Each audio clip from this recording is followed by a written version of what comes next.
And WHOP HD3 Hopkinsville. Oh my God. It's time for Hoptown Hoppers Baseball. This Hoppers on Radio broadcast is brought to you by Service One Credit Union, Southern States Petroleum, Raymond Nelson Insurance, Baird Wealth Management, All Clean Services and AKS Flooring and Design Center, McGee Pest Control, Hopkinsville Milling Company, J. Schrecker Jewelry, Arby's, Hoptown Hoppers, TGASK, Hayes Furniture, Pennyroll Electric, Max Arnold and Sons, Planners Bank, and Huggard Beard and Giles Funeral Home. Now let's head to the stadium for all the action.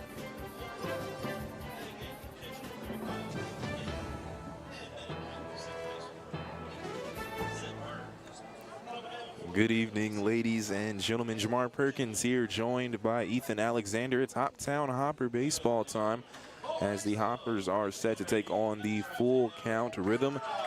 And as we are starting things here, it looks like we might get an early start.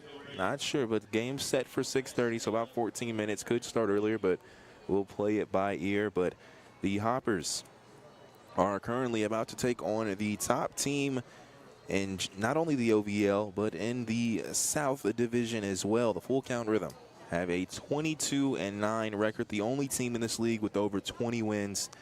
And the Hoppers currently 12-15, just a half game behind the Clarksville Whirlybirds as far as playoff contention. Ethan, walk me through that Friday game. That was the last game that the Hoppers kind of competed in. You said it was kind of a quick one, but what were your thoughts in that contest?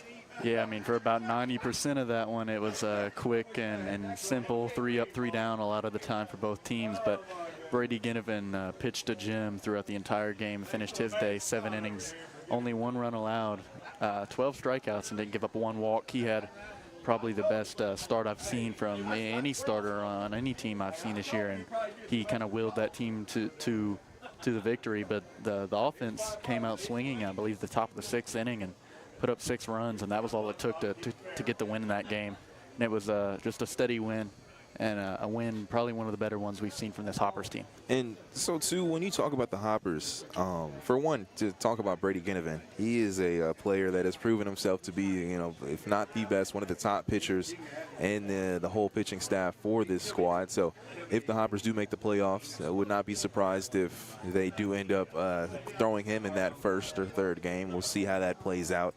But as far as the Hoppers as a whole, when you talk about needing to win these games, Clarksville Whirlybirds, that'll be a game tomorrow night at home. That's an important one. But, I mean, this one important as well. You don't really want to lose too much right now if you're the Hoppers. You want to try to get as close as you can to playoff contention because you have to do better than the Whirlybirds when you talk about ending things. But what do you think is going to push this Hoppers team over the edge and get them in that good spot in the playoffs? And yeah, right now they're on a 2-game win streak, and they've won 3 of their last 4, and I think 7 of their last 10. They're playing well. They just need to keep this up. But they have 10 games in 11 days, and you know, if they can win a majority of those, they'll be in a really good spot. I agree. As we are going to go ahead and look at our starting lineups right now. As we'll start things off first with the full count rhythm. Drew Robertson will get the start out of center field, batting first, and then second coming out of right field will be Henry Jackson. The designated hitter batting third, that's Sam Slaughter. And then Walker Strange will be batting fourth. He's a third baseman for the rhythm. Then Levi Perel will be batting out of the shortstop position at fifth. Then sixth batter will be Josh Sealer batting third. And then the seventh batter will be Cooper Holbrook, and he'll be coming out of left field. Then behind the plate, the catcher, Aiden Napier, will be the eighth batter. And then Zeb Burns will be the second baseman. He'll be batting ninth. And for the rhythm of pitching will be Daniel Dewey. And for the Hoppers, it'll be Reed Douglas starting things off behind the plate. Then second baseman will be Sam Perkins. Then Luis Vergara will come out of left field. Dom Oliverio out of center. Carter Hood batting 5th, playing at 3rd. Tate Van Hooser will start at first base. He's batting 6th. The 7th batter will be Stephen Bell coming out of right field. John Keeble will be playing shortstop at the 8th batter. And Mac Biggs will be the designated hitter tonight. And John Gerard will get his first start of the season on the mound. I want to remind you that starting lineups are brought to you by Riken Elastomers. Join the Riken Elastomers team with process operator starting pay at over $18 an hour and an excellent benefit package that includes employee paid benefits. Call 270-475-2150, extension 214 to learn more. We'll take a quick break. When we come back, we'll have our coaches' comments coming up after this.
Radio WHOP.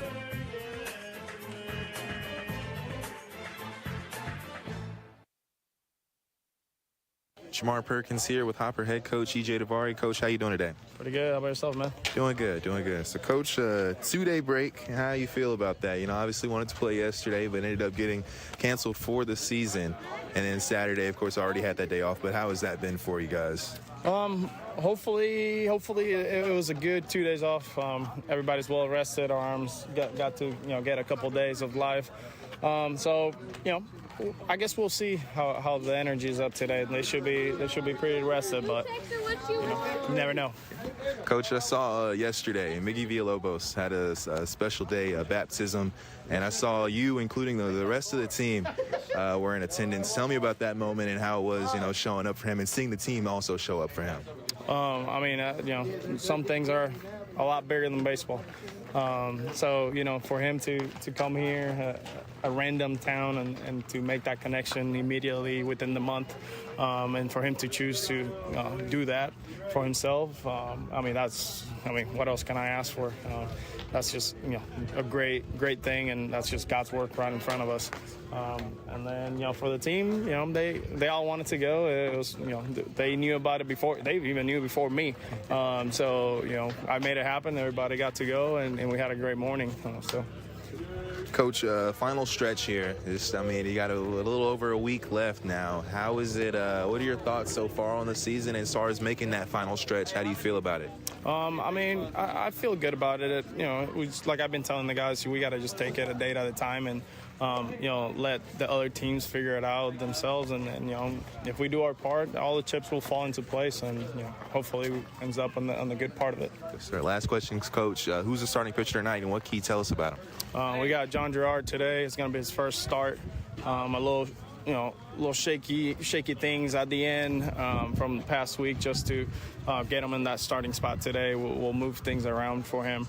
He hasn't gotten that many innings as in late, so we would like to see what he can do for us on the starting role. That's what we got today. All right, thank you, Coach. No problem. Our dugout show. It's brought to you by the Barbecue Shack, offering catering and custom cooking. Visit them Wednesday and Thursday, 10 a.m. to 5:30 p.m., Friday, 10 a.m. to 6 p.m., and Saturday, 10 a.m. to 3 p.m., 4687 Pembroke Road in Hopkinsville. Want to take a quick break. When we come back, we'll be ready for the opening pitch. But want to go ahead and check out the game time weather, brought to you by Charlie Henderson at State Farm Insurance. Here's your WHOP Weather Center forecast. Mainly clear skies tonight with a low of 61. Winds out of the east at around 5 miles an hour. High temperatures reach up to 90. Tomorrow, bright sunshine expected. Clear skies and quiet again. Tomorrow night, lows around 64. Chance for scattered thunderstorms Wednesday and Thursday. 91 Wednesday, 90 Thursday. That's the forecast from the WHOP Weather Center. I'm meteorologist Megan Mulford. Currently, it's 87 degrees. 87 degrees, the game time temperature. And the opening pitch is just a few moments away. It's brought to you by Rapid RX Pharmacy, located on Fort Campbell Boulevard in Hopkinsville. Looking for a new pharmacy? Let the friendly staff at Rapid RX Pharmacy help you. And first up to bat for the Rhythm, it will be Drew Robertson coming out of center field. Yeah, and when you look at this Rhythm lineup, it's a lot of guys that we've seen in these games. I'm not sure if I saw any new names today, so this is one of those games late in the season where you don't have to feel any of these guys out. We've seen all of these guys play, and hopefully the Hoppers have taken account in some of that. And so the first pitch is a ball. Second one is just a bit low, the umpire says, for a ball. An interesting thing, though, is you talk about kind of consistent batters. That's true, but I'm being told that the starting pitcher, Daniel Dewey, for the Rhythm, that will be a new look, as that'll be a strike called there, just a bit outside from the middle. Yeah, not only is he a new look for the Hoppers, I believe he's a new look for the Rhythm. I think this is his first game starting for them, just came to the team.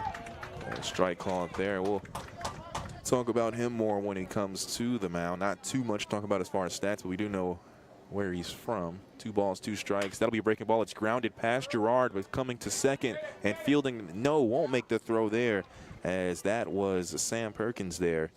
Decided not to make the throw, so a infield single there for Drew Robertson will make him the first batter on the bag for the Rhythm. Again, Gerard, a left-handed pitcher, so an interesting look for the Hoppers. Not too many of them. Of course, last home game as the first pitch is thrown there to Henry Jackson. That one is a strike called. Last time the Hoppers played here, they threw a lefty starter in Caden Wilburn. No balls, 1 strike here. Right-handed batter Jackson. Inside pitch there, swung on that one, was near the dirt, but a little trickery on that ball gets Jackson a swing. Henry Jackson comes from Carson Newman College, originally from Waxhaw, North Carolina.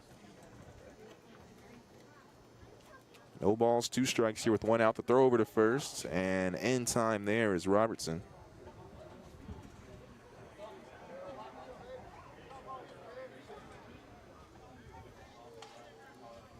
No balls, 2 strikes still. The throw, that one is a breaking ball, and it winds near right field, but it ends up in the glove of Stephen Bell. So 1 out here and a runner at first, and Robertson will stay.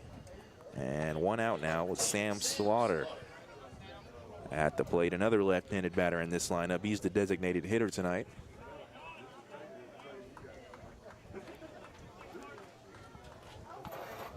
So a runner at first with 1 out. On deck will be Walker Strange for the Rhythm. First throw is a bit low and outside. So 1-0 the count.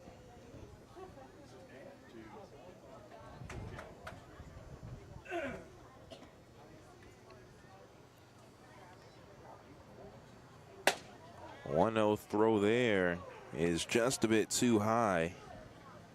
Slightly outside. So 2 balls and no strikes now here.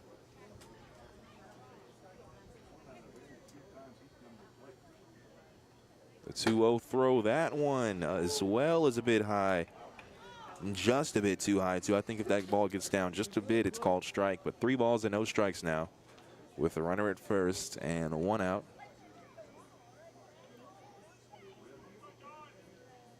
Look over at first from Gerard, and he will actually throw to first. And in time, once again, is Robertson. And it always helps to start when you start a lefty to limit those stolen second bases. So that's one positive before you even get to throwing. And that throw, we mentioned it had to get it down just a bit, and that's exactly what it is as it clips near the top of that outside strike zone. So now 3 balls, 1 strike.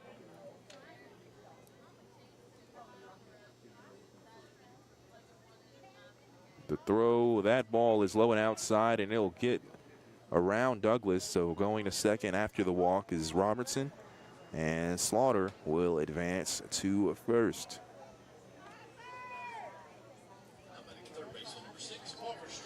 Now Walker Strange is at the plate.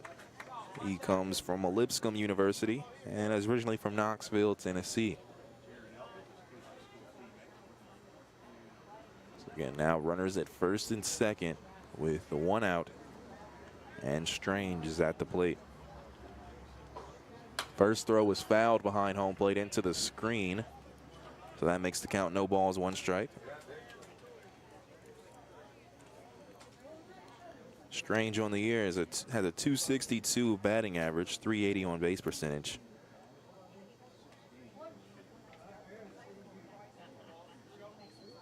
And 17 hits on the year. So that's going to be a swing and a miss there. So quickly, Strange finds himself behind in the count with no balls and 2 strikes.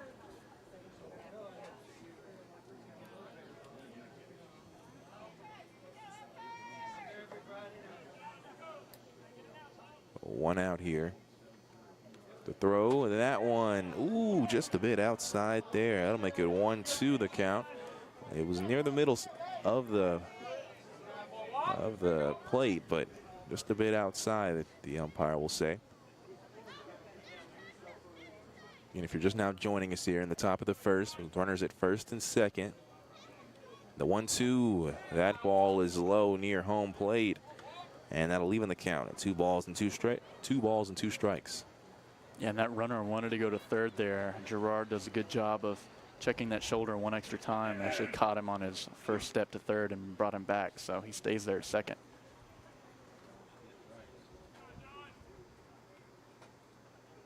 Is dancing at second. The throw will be made, and that ball is fouled behind home plate, keeping the count the same at 2 balls and 2 strikes. Robertson is really playing over there, kind of juking back and forth.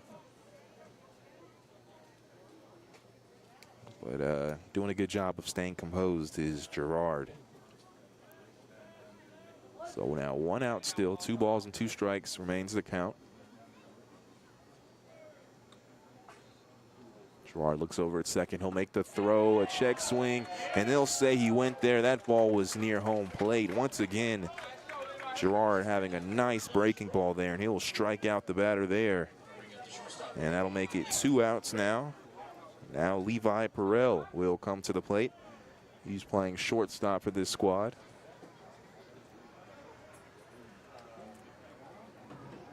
And Levi Perrell, one of the best hitters on this team, with 27 hits, has a .329 batting average. First pitch called strike. I was just about to say he's one of those guys that I clearly remember in all of the games that they've played so far having multiple hits. I want to say in the game, the last game at full count, he went 3 for 4 or something to that effect. Very good hitter. The 0-1, that one is fouled. That one will go behind the bleachers near first base. So, in back-to-back batters now, Gerard finds himself facing an 0-2 count, or throwing an 0-2 count, should I say. He had worked the previous batter to an eventual 2-2 count before the strikeout. We'll see what happens here. Again, with runners at first and second and 2 outs. The throw is they're going to try to steal both bases, and they'll call a ball, but the ball got loose. Noah, I believe a strikeout was called. I didn't really see an emotion there from the umpire, but we'll say a strikeout looking there despite the attempts of stealing bases.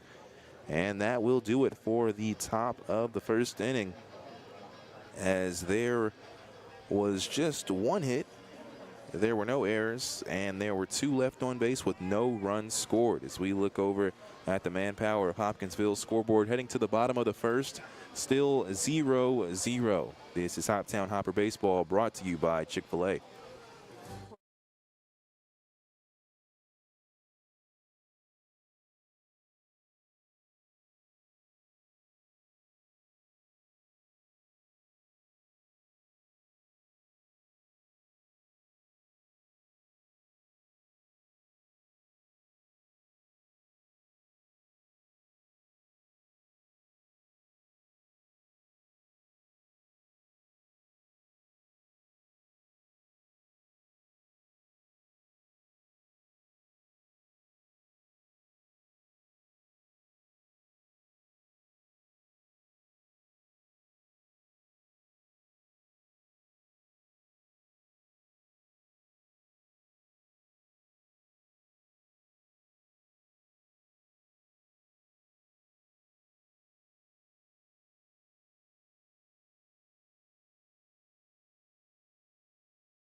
Morning with Gordon Deal.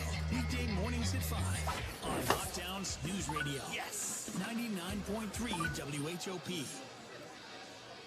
And welcome back here as the Hoptown Hoppers have finished the top of the first. And they are now set to hit. And starting things off at the plate for the Hoppers will be Reed Douglas, Sam Perkins, and Luis Vergara. And for just now joining us, yeah, we got things started a bit early here. That kind of happens sometimes in these Hoppers games. They kind of get things moving depending on the day. And so a 6:30 start time sometimes is about that 6:27 mark. But haven't missed too much, as there was just one hit in that top of the first for the Rhythm. And now the Hoppers seeing the bats for the first time in this ball game. Reed Douglas starts things off. And pitching is Daniel Dewey for the Rhythm. First pitch, that ball is inside for a ball. Daniel Dewey, he comes from Middle Tennessee State University, MTSU, and he's a right-handed pitcher. That's pretty much all we know about him. This is his first game with the Rhythm, and his first at-bat with the Rhythm. He's going to hit Reed Douglas in the backside, and he will advance to first base. And I was just told that pitch was 91 miles per hour that hit Reed Douglas in the leg, so I'm sure that didn't feel great. I was just about to say before he hit him that this guy's clearly throwing some speed, but I might not want him to be throwing that speed if he's throwing it at you. It may influence me if I was a batter to duck or move out the way, but anything for the team, right? Sometimes. As that ball will be first pitch, and it's going to be caught there. A diving catch there from the right fielder for the Rhythm. That's Henry Jackson there. And a nice catch, as that was, again, one of those fastballs. And Perkins, we've kind of talked about it. You throw those fastballs, when you put contact on them, they're going to go in the distance. And that's kind of what happened, is the line drive there. And having to dive for the ball in front of him there was Henry Jackson. But regardless, we have one out now.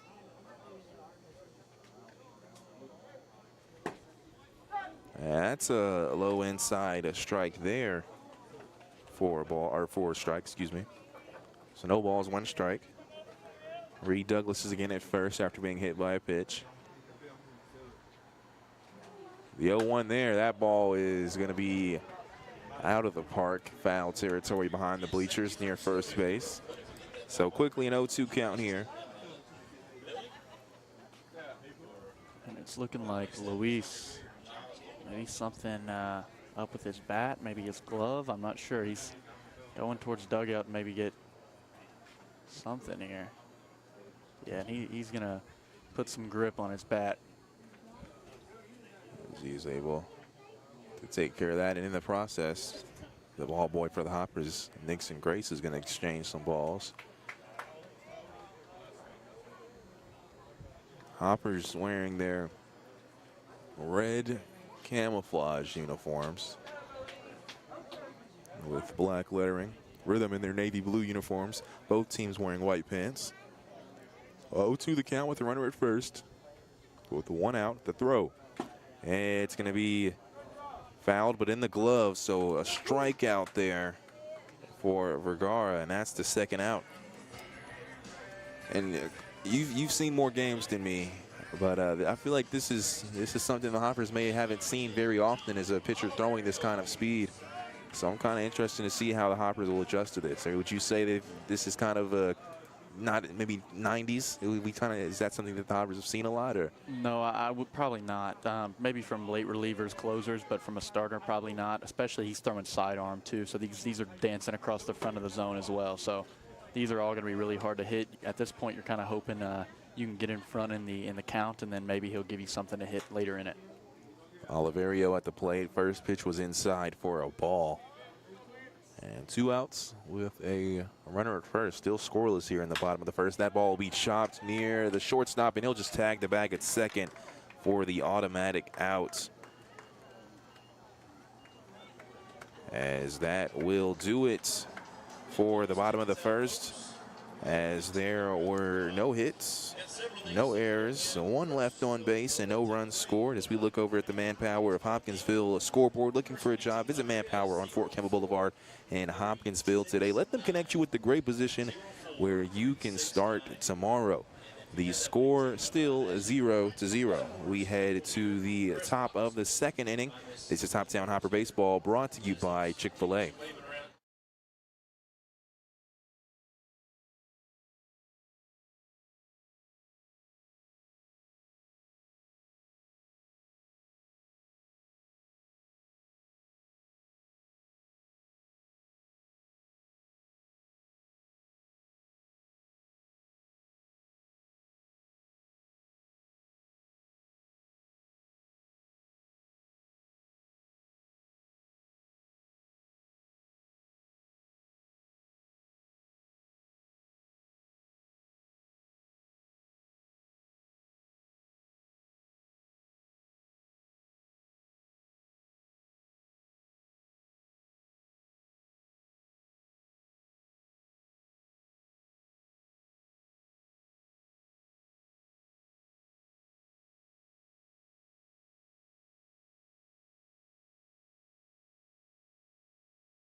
News Radio WHOP.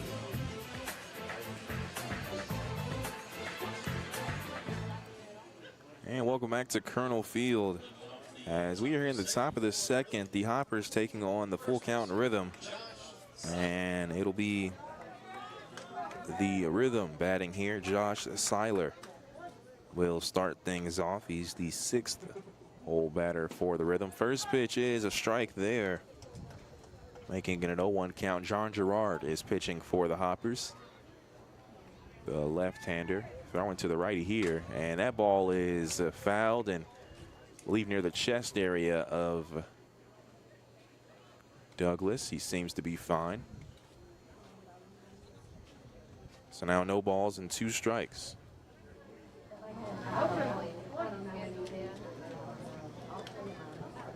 The 0-2, that ball is high. Ball did come off of the shoulder of Seiler, but he did not go. So now 1 ball, 2 strikes.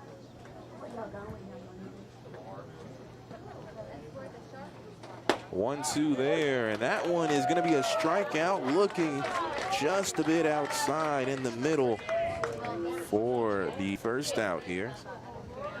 And that's the 3rd strikeout now for Gerard. He retired the last 2 batters in the lineup in the first inning. Now up to bat, it's Cooper Holbrook, as that will be a high ball near right field, and tracking it down is Bell, and he loses it. So going to second now is Holbrook. He'll slide in, and I believe the sun was in the eyes there of Bell. And so now it's second is Holbrook.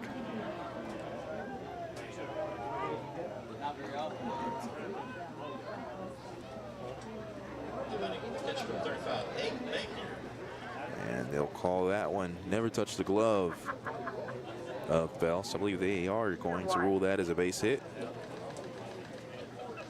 That's a terrible picture, Lori. Breaking ball there. Look, I snuck up behind you while I go. I already got you. You didn't notice, but I knew that. That's a strike. They'll throw over to second, and Perkins tries to get the tag, but in time there is Holbrook. Yeah, that was a good check at second, actually. I don't think he didn't really see that one coming. He standing straight up, flat-footed. Kind of had the flop on top of the base.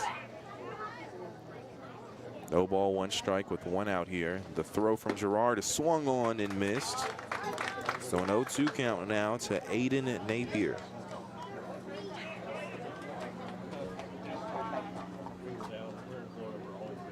Napier plays catcher for the Rhythm. The 0-2 there is low and outside. 1 ball, 2 strikes now. They made us play the most that I hated. They made us play the most we could. I bet. Napier comes from Trevecca Nazarene University, originally from Nashville, Tennessee. So we won, which was great. So 1 ball, 2 strikes here.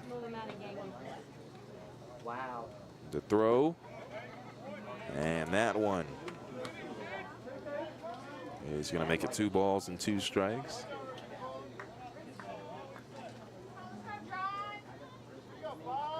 So a 2-2 count with 1 out and a runner at second. And the throw is trying to steal third. The throw will be made from Douglas. That ball is outside, and it'll actually get past Hood. So now trying to score is Holbrook, and he will easily. So a run scores for the Rhythm, and we've got a 1-0 ball game. As Douglas immediately leaped up, and the ball was going towards foul territory left of the third base line rather than inside where it needed to be. And that ended up scoring a run. So now a full count. And that pitch will be just a bit outside. So Aiden Napier will walk. And now with 1 out, it's a 1-0 ball game. As the Rhythm lead the Hoppers, it's the final batter in the lineup for the Rhythm. Getting his first at bat, Zeb Burns. As he plays second base, Burns with a 149 batting average. As first pitch will be fouled near the dugout of the Hoppers. So no balls and 1 strike.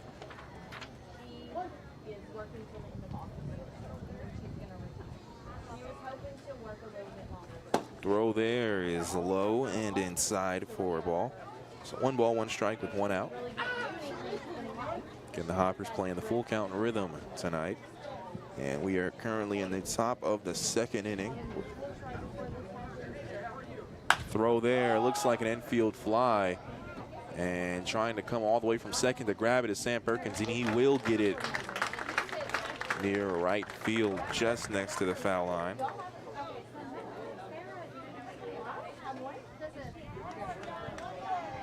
So Burns is out. Now the #1 batter in the lineup, Drew Robertson, will come back to the plate. He started things off with a base hit in the top of the 1st.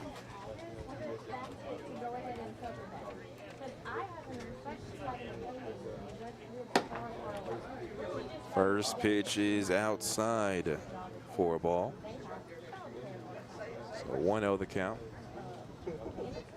Lefty on lefty action here.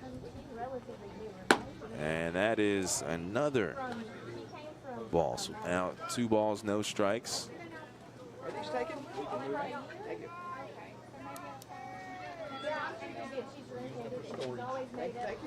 Again, a runner at first. The throw, breaking ball will be grounded, setting up as Keebler will get it. And he will go ahead and toss it over to second for the out to Perkins. So that will do it there. As in that inning, there was 1 hit. There were no errors. There was none left on base. And no runs, or no, excuse me, 1 run scored. 1 run scored. So we look over to the Manpower Hopkinsville scoreboard heading to the bottom of the 2nd. The Rhythm lead the Hoppers 1-0. We'll see the 5, 6, 7 batters for the Hoppers. That's Carter Hood, Tate Van Hooser, and Stephen Bell coming up here in the bottom of the 2nd inning. This is Hoptown Hopper Baseball, brought to you by Chick-fil-A.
And welcome back. Jamar Perkins here, joined by Ethan Alexander as the Hoppers are facing the full count rhythm. It's a 1-0 ball game as the rhythm lead the Hoppers. And I want to correct myself too. I said there were no errors last inning. There was that one error, the throw to third that got loose. That ended up actually bringing in that one run. So there is one error on the board for the Hoppers. And Carter Hood will now come to the plate for the first time today. He's the 5th hole batter. On deck is Tate Van Hooser, a new addition for the Hoppers. Throw here is swung on and missed. As again, I want to mention pitching is Daniel Dewey for the Rhythm out of MTSU, and he throws some heat off of the mound. No balls, 1 strike. That ball is another strike as well. And then he has a sidearm motion as well. It's not fully sidearm, but he definitely has that kind of motion in his pitching approach, as that's now an 0-2 count.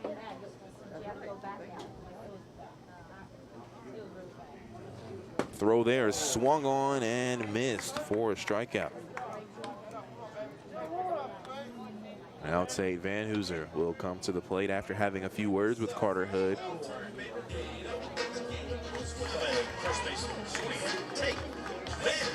Yeah, and I mean, if you don't have your bat ready to roll when you're stepping in this box, these balls are going to get past you. I mean, the speed is just something these guys are not used to seeing. So they're going to have to come in swinging a little bit earlier than they're used to, which can shake them up for a few innings.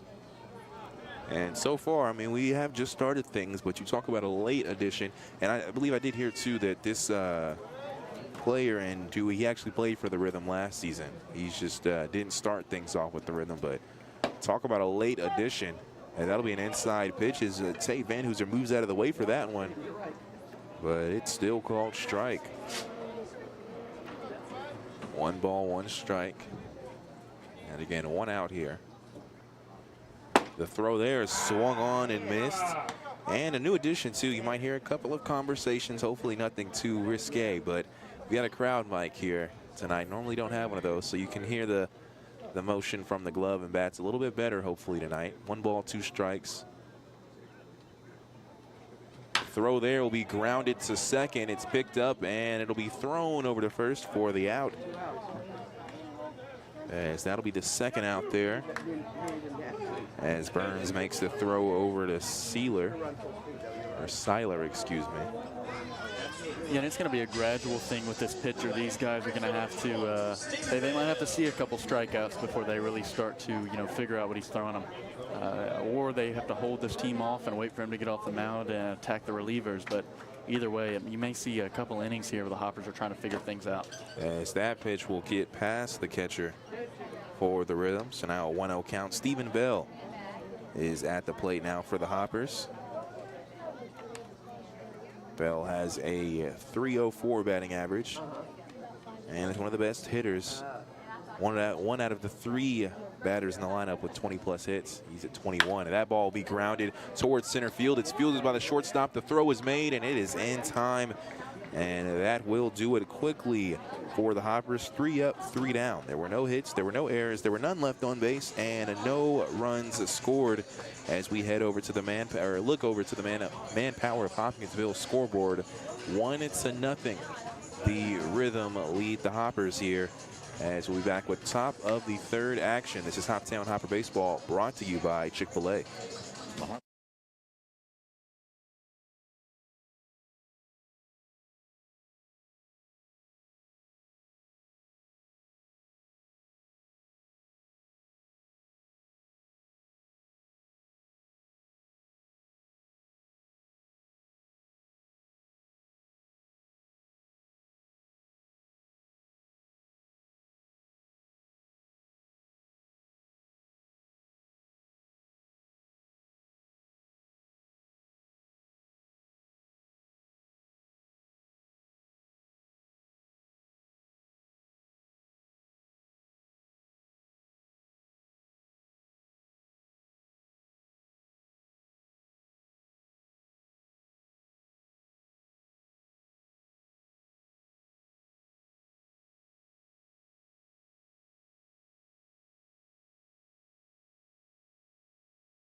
is News Radio WHOP AM Hopkinsville and WHOP HD3 Hopkinsville.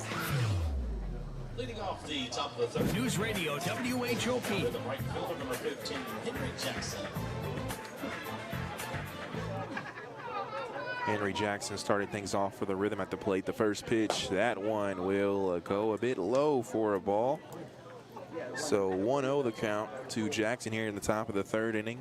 The Rhythm lead the Hoppers 1-0. That pitch will be a lasered over to left field, and Vergara will make the grab. It doesn't get past him. He'll make the throw over to the shortstop Keebler, and a double there for Jackson as he slides into second on the second pitch taken there. By the designated hitter, number 10, Sam Slaughter. And a nice hit there for Jackson. That's the third one of the game so far for the Rhythm here in the third inning. And now Sam Slaughter, the designated hitter, another lefty, will come to the plate. Again with the runner at second. And that ball is going, it looks like foul, but it looks like it could be tracked down by Carter Hood. He's trying to get under it, and he makes the grab, and as he turns his glove, it almost came out there, but he was able to squeeze onto it. So a nice job there from Hood to make the grab. And we've now got one out. Walker Strange at the plate, playing at third base. He struck out. He was the first person to strike out for the Rhythm in that first inning. Now back at the plate, right-handed batter.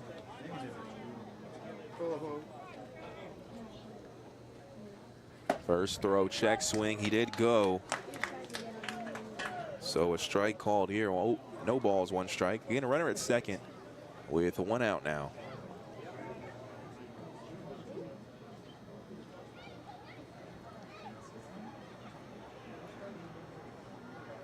As Gerard looks over to second, he will make the throw. That one is too low, which evens the count at 1 ball and 1 strike.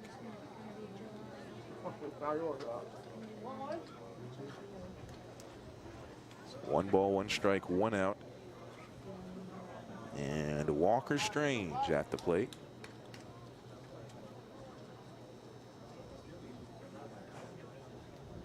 Gerard taking his time, will make the throw. That one low and inside makes it a 2-1 count now.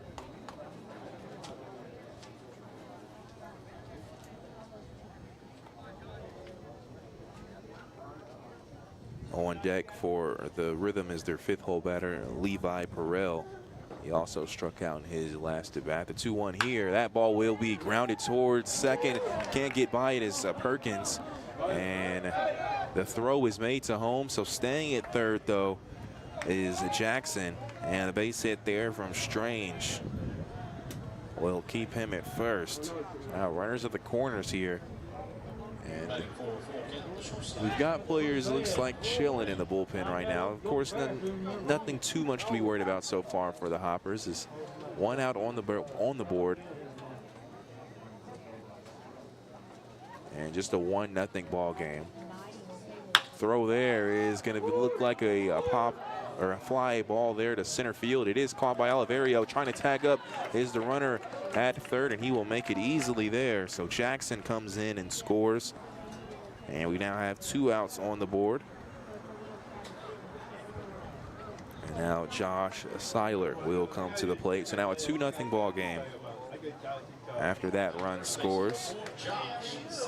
That ball was in about mid-center field, so a tough throw from Oliverio to get that one.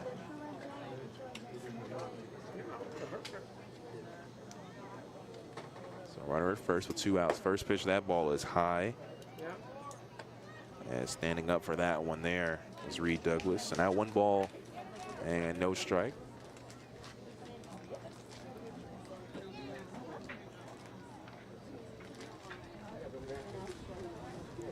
That ball is inside. Add some movement to it, but goes near the feet of Seiler there. So now a 2-0 count.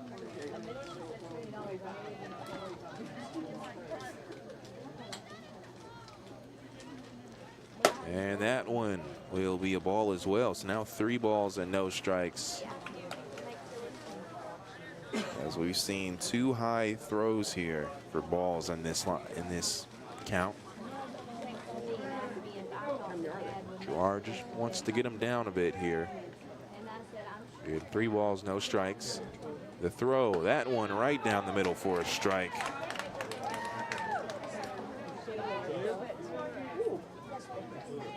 So now a 3-1 count. Again, 2 outs are on the board. That throw will be fouled, I believe. And yes, it is going to be fouled. A hard line drive near third.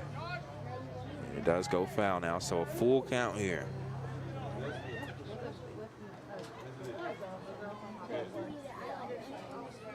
Again, 2 outs. The throw, breaking ball will be grounded there. Fielding it is Keebler. He'll make the throw over to first, and a foot still on the bag after the catch there is Van Hooser for the 3rd out. And so we head to the bottom of the 3rd inning, as there were 2 hits. There were no errors. There was 1 left on base, and 1 run did score. So we head to the bottom of the 3rd inning, looking over at the Manpower of Hopkinsville scoreboard, 2-0. The Rhythm lead the Hoppers, and the bottom of the 3rd, you will see starting off John Keebler, Mac Biggs, and Reed Douglas. As coming up, we'll have those batters in the bottom of the 3rd inning. This is Hoptown Hopper Baseball, brought to you by Chick-fil-A.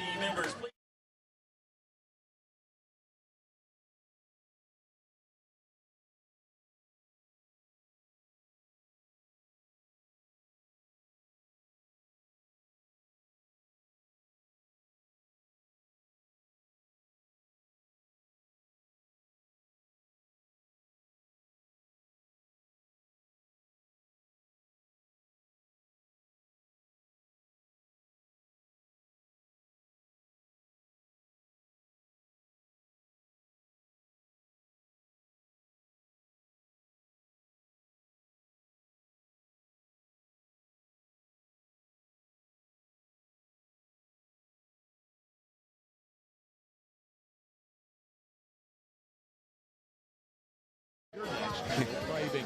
Remember, the orange cream shake is back.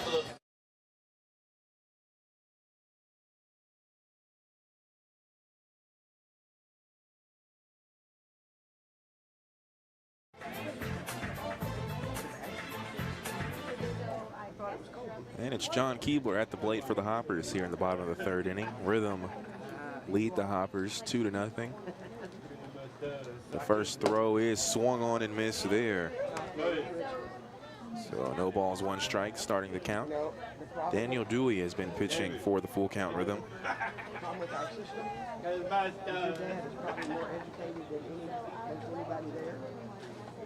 The 0-1 count, that ball is fouled, and it will get past the screen near the first place bleachers towards the road. No balls, 2 strikes.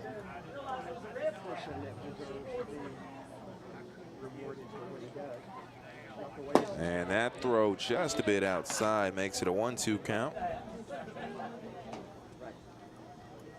Keebler always sporting the yellow batting gloves, making him stand out a bit. The 1-2 there, that one is a bit low and inside. Both of these pass balls have been close to that strike zone now, as Dewey's doing a good job of not staying too far from the zone. 2 balls, 2 strikes here. The throw, and that one is inside. Moving out of the way there was Keebler. As we did see earlier, Reed Douglas hit by a pitch at about 91 miles per hour. Don't blame Keebler for moving out of the way there. It's a full count now. The throw, and that ball is outside. And if I'm not mistaken, that count started at 0-2. Yeah, I'll tell you what, John Keebler has just an excellent plate discipline, man. His ability to walk is incredible. He's a guy who does not strike out very often. He walks, and we've seen countless strikeouts already in this game from Dewey. Very clearly difficult to read these, low 90s pitches. Keebler looked to do it pretty easily there. Now the 9th hole batter, Mac Biggs, is in the lineup. That's a low pitch there for a ball. Interesting to see Biggs, too, as in a situation like this, this could factor him. He's a powerful hitter, and you get a nice fastball coming off of your bat, and his power, it can easily be out of here. It's a 1-0 count. That ball will be chopped on home plate, foul, going towards the third base dugout. Yeah, and for Biggs, it's all about timing. He's a guy who does catch himself swinging a little early sometimes, but that may help him here. I was going to say that might help him in a situation like this. So for him, again, it's just keeping that bat in the right spot and then keeping it in the strike zone as long as possible when he's swinging. It's 1 ball, 1 strike here. The throw is swung on and missed. As that one was a bit late there. And I want to note, too, that left field is about where Mac Biggs hit his only home run of the season here at Colonel Field. And there's some kids practicing over there.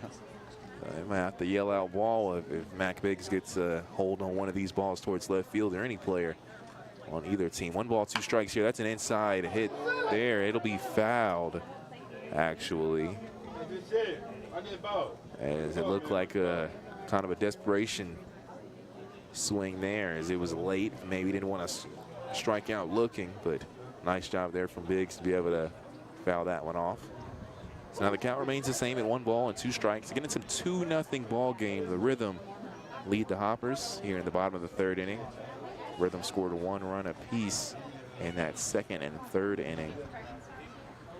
That is an outside pitch there. Now 2 balls and 2 strikes.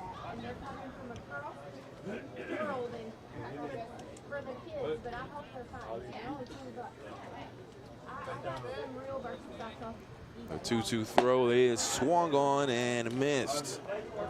So striking out there is Biggs. Now back at the top of the lineup, it's Reed Douglas. I mentioned a few moments ago he was hit by a pitch and his 1 and only at bat. Now with another chance at the plate.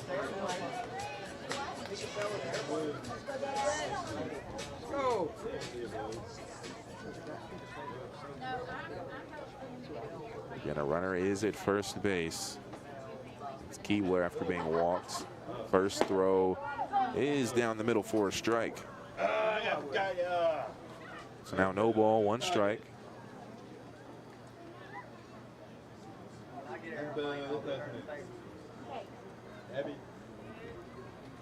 Second throw, another one.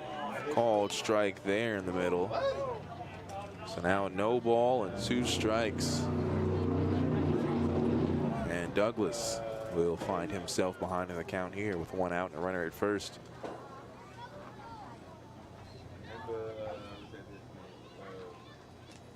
As Keebler's trying to steal second, it is a swing and a miss. And the ball will get loose there going towards center field, but the backup there and Drew Robertson will keep Keebler at second. But it is another strikeout there, back-to-back strikeouts, as Reed Douglas will be retired. Now Sam Perkins will come to the plate with 2 outs and a runner at second. And the Hoppers down 2-0 here in the bottom of the 3rd.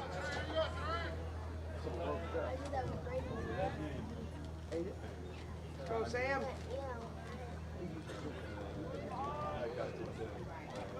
Perkins had a fly ball out to right field.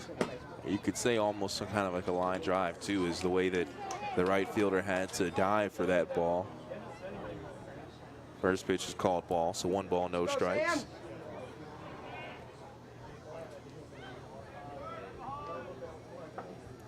The 1-0 throw is going to be high and inside there. So now 2 balls and no strikes. If Perkins can manage to reach base, it'll be Luis Vergara up next.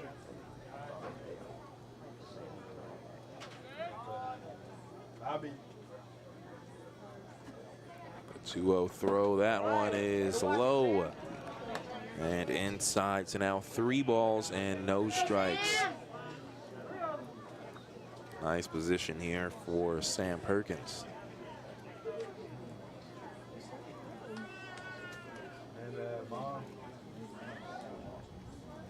3-0 is going to be inside for a walk.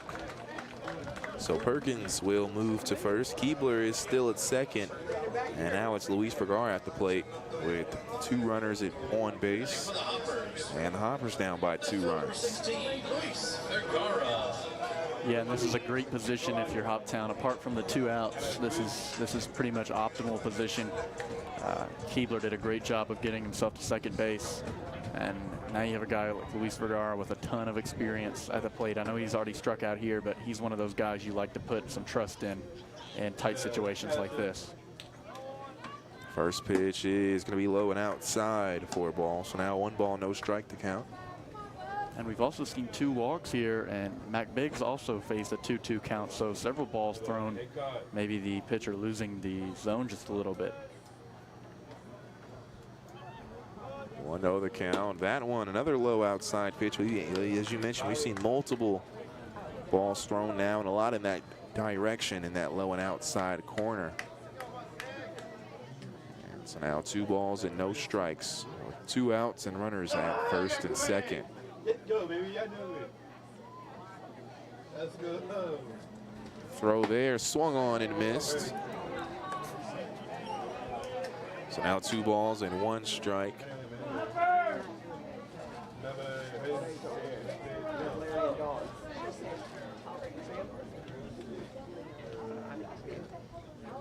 So a 2-1 count here with 2 outs. And a swing and a miss there. That throw was a bit outside. Gets Vergara to swing there. So now 2 balls and 2 strikes. If you're Luis, you don't want to chase those. You know, you did a good job of watching the first 2 go. That one would have been at a similar spot as those first 2 balls. The 2-2 is going to be swung on and missed there for the strikeout. As in that bottom of the 3rd, there were no hits, there were no errors, there were 2 left on base, and no runs scored. As we head over to the top of the 4th inning, looking at the manpower of Hopkinsville scoreboard, it remains the same. The Rhythm lead the Hoppers 2-0. This is Hoptown Hopper Baseball, brought to you by Chick-fil-A.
WHOP. Right foot 2 stumps. Left foot 2 stumps. Slide to the left. Slide to the right. And we are here in the top of the 4th inning as the Rhythm are set to bat. And they will start things off with Cooper Holbrook. He is listed as a double, which give it to him. He hit the hard ball pretty hard. It's the first pitch he swings. He will hit that one towards right field. 2 players going forward, and Bell's going to be the one to grab it in right field. Perkins was coming pretty fast for it. He ended up getting out of the way, and that is the first out of the inning. As I was mentioning,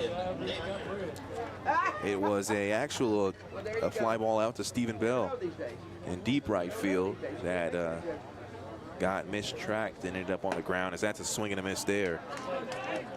So Bell gets a little bit of payback there, sending Holbrook back to the dugout. An 0-1 count here to Aiden Napier. Throw, breaking ball is foul, hits home plate, and that'll make it an 0-2 count now.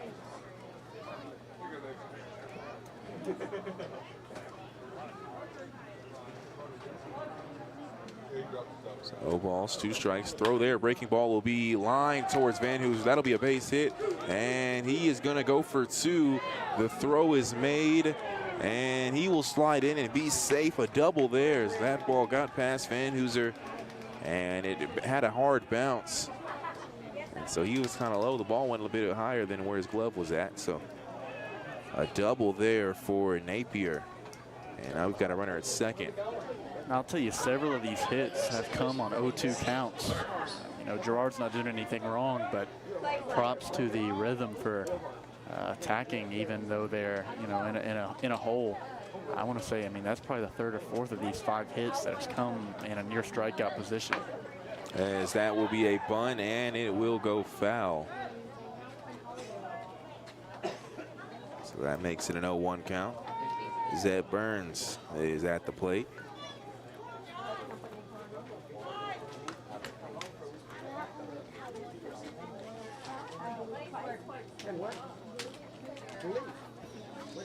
As Burns won the season, just have 3 sacrifice bunts. 1 out here with a runner at second, and an 0-1 count to Burns here from Gerard. As he will fake a throw, step off of the mound, and approach, assume his position once again. He is eyeballing second. He will look now send his attention over towards first. 0-1 count. That ball is outside. So now a 1-1 count.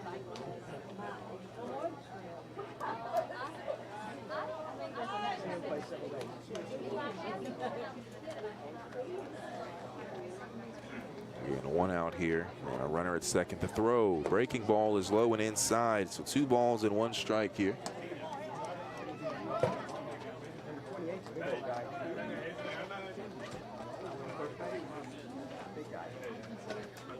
As looking over to my right, the OVO president is in the building. John Bruce. Might get a chance to talk to him, as that looks like it'll be a fly ball out to right field, and trying to track it down. No, it's foul. And Bell tried to run for it, couldn't make it. And that'll make the count at 2 balls and 2 strikes now.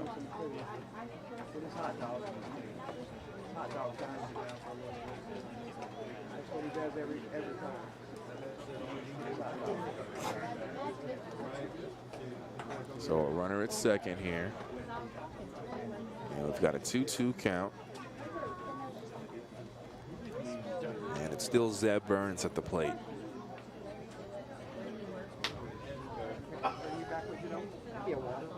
It's 2 foul balls here so far in this at bat. Throw there, and it'll be make it 3 foul balls now, as that one goes behind the fence near the dugout by first.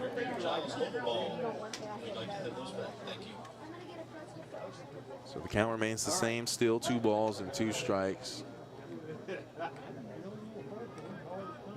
Are they hard? 1 out on the board.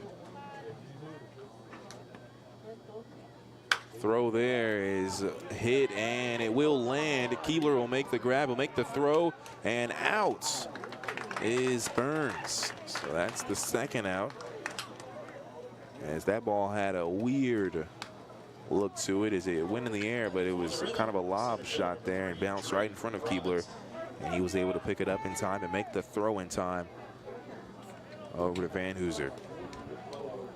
So now 2 outs there, and one thing though is Van Hooser is backed up a bit near first base, as he did see 1 shot come to him, and a lot of left-handed batters in this lineup as well. As speaking of that, strike called there to Drew Robertson, a lefty for the Rhythm. Yeah, and I mean, that bodes well for the Hoppers. You would think just it's always harder to hit a pitcher who's pitching with the same arm you're hitting with.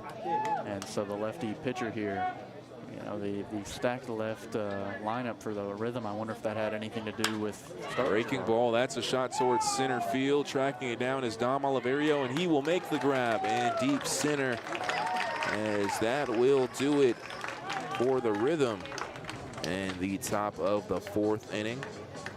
As there was 1 hit, there was no errors, there was 1 left on base, and no runs scored. As we look over to the bottom of the 4th inning, it'll be Dom Oliverio starting things off, then Carter Hood, then Tate Van Hooser will get things going at the plate for the Hoppers. Again, looking at the Manpower Hopkinsville scoreboard at 2-0. The Rhythm lead the Hoppers. This is Hoptown Hopper Baseball, brought to you by Chick-fil-A.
News Radio WHOP. 6'8", Y'all are lucky tonight, aren't you? Another one is 9'8". And we are back here in the bottom of the 4th inning. The Hoptown Hoppers are currently trailing in this ball game, 2-0 against the Full Count Rhythm. Dom Oliverio is going to start things off here. 9'8", 3'3", 9'8", 3'3", 6'0". As he had grounded to the shortstop, or the second baseman, excuse me, in his last at bat.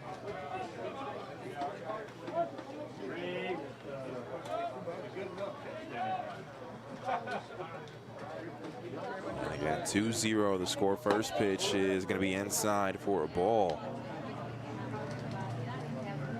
Still Daniel Dewey pitching for the Rhythm. And we believe this is Dewey's first appearance with the Rhythm this season. The 1-0. That ball will be hit towards center, and making the diving catch there at second. What a grab there from Zeb Burns. And Hopper still trying to get their first hit in this game. And I believe, looking over at Oliverio coming to the dugout, he puts his hands up. There's nothing you can do about that one. I mean, just a good play as you tip your cap at that one. Yeah, there's nothing else you can do. I mean, that was about as well as you're going to get a hit there. And it's going into, even if that gets past him, there's a chance that gets between the two outfielders. So just a perfect play there in the infield by the second baseman, and you have to tip your cap. As that ball will be a hit towards right field, and it's going to be grabbed right next to the foul line, as going towards the fence there was Henry Jackson, but he does make the grab. So now 2 outs here quickly for the Hoppers. And Tate Van Hooser will come to the plate.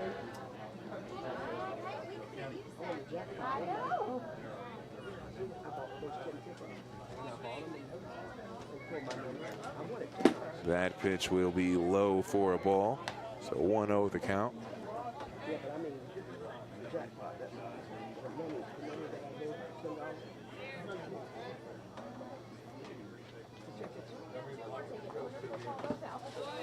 As that pitch is also low in the dirt for a ball. So 2-0 now the count. Van Hooser grounded to second in his last at bat, grounded out. So 2-0 the count. The throw, that one is a bit high there. So 3 balls and no strikes. Van Hooser can manage to make it to first or better. It'll be Stephen Bell up next for the Hoppers. Again, a 3-0 count here. The throw is going to be chopped, and that one chops on home plate. Not sure if that hit the leg of Van Hooser or not, but foul regardless. 3 balls, 1 strike now. And it's a 2-0 ball game. as the Rhythm lead the Hoppers here in the bottom of the 4th inning. 2 outs, 3-1 the count. That ball will be hit, and it's going towards short center, and that ball is caught for the 3rd out. So 3 up, 3 down here. There were no hits, no errors, none left on base, and no runs scored as we look over at the Manpower of Hopkinsville scoreboard. And looking for a job, visit Manpower on Fort Campbell Boulevard in Hopkinsville today. Let them connect you with the great position where you can start tomorrow. The score 2-0. The Rhythm lead the Hoppers. This is Hoptown Hopper Baseball, brought to you by Chick-fil-A.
Henry Jackson will start things off for the Rhythm here in the top of the 5th inning. The Rhythm currently lead the Hoppers as that first pitch is called strike. It's a 2-0 ball game here, as it's currently 5 hits to none as the Rhythm lead in that category. Inside pitch there is called ball, so now 1 ball and 1 strike.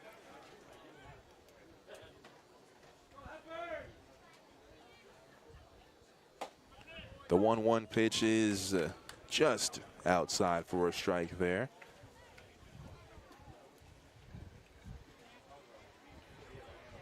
One ball, 2 strikes. The throw. And a strikeout looking to start things off here as Henry Jackson is retired. And man, this home plate umpire is cracking me up. He has made a different sign on every single strikeout, and I don't know if he's made a noise on any of them. he's got a different bag of calls. I'm so used to some sort of scream or noise. He's silent, and then he's doing a different call every time. 1 out. Here, Sam Slaughter is at the plate. That pitch is a bit too high, so now 1-0 the count. And 1 out on the board. Slaughter, the 3rd batter in the lineup. Breaking ball looks good and sounds good from the umpire there. He did say a little something there. You can hear a bit. 1 ball, 1 strike, and 1 out. Throw there and another strike there, as Gerard is on a roll here with his pitches, as he's starting to speed things up a bit. A ball called there makes it 2 balls and 2 strikes. Feel like he's working on the mound a bit quicker than he was to start in this ball game. Throw off the rhythm of these hitters. Something different. 2-2 count. Breaking ball will hit near home plate, so that will fill up the count. 3 balls and 2 strikes.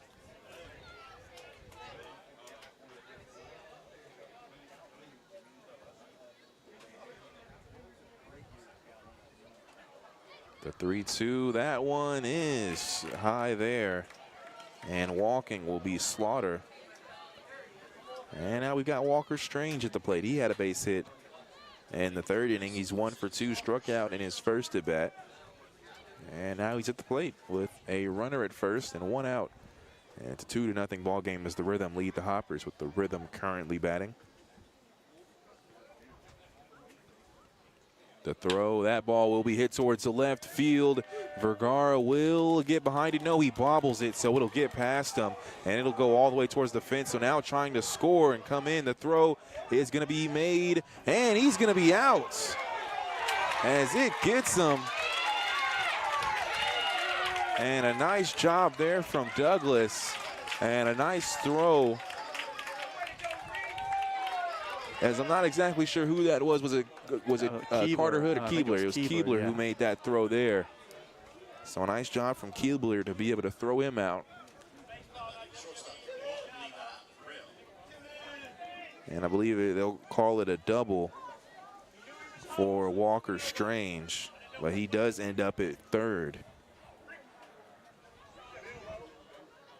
We'll rule it a double.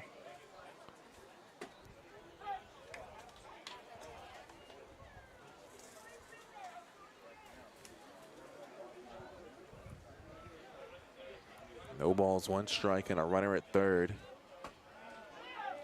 Throw there is called strike. Gerard needs to attack right here and leave this runner at third base. He's been in this position several times, giving up a couple hits here. No balls, 2 strikes. That ball will be hit towards the left field. Vergara's going to try to track that one down, and no, it will hit near the fence. A run does score. The throw is made, and the cutoff man Keebler will make the grab. And at second, after the double, is Levi Perrell. And again, like 90% of these hits have come on 0-2 counts. It's so odd. I'm not sure if Gerard is trying to get that final strikeout, and final strike, excuse me, for the strikeout, and he's throwing one that's easy to hit the zone. Maybe he needs to dance around it a little bit, try to get a swing, but a lot of these hits coming on 0-2 counts, and those are ones that you'd like to have back. Seiler is at the plate for the Rhythm. Breaking ball is called strike there. So 0-1 the count.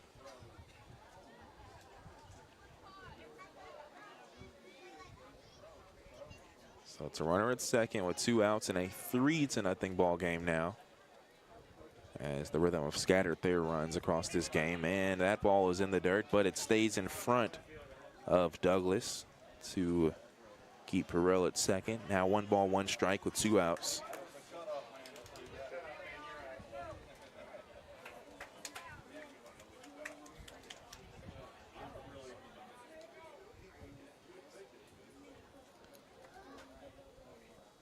One count. Dancing at second of it is Perrell. That breaking ball is too low there. So now 2 balls and 1 strike. Yeah, and I noticed in the stands we have 2 hoppers from last year. Garrett Blevins and David Ernst are helping out with the split the pot tonight. So that's nice of them to come in and volunteer. As that ball will be hit, but making the grab there is Perkins. A nice job of diving to get that one, and that'll be the out there, as Perkins makes the throw to Van Hooser at first.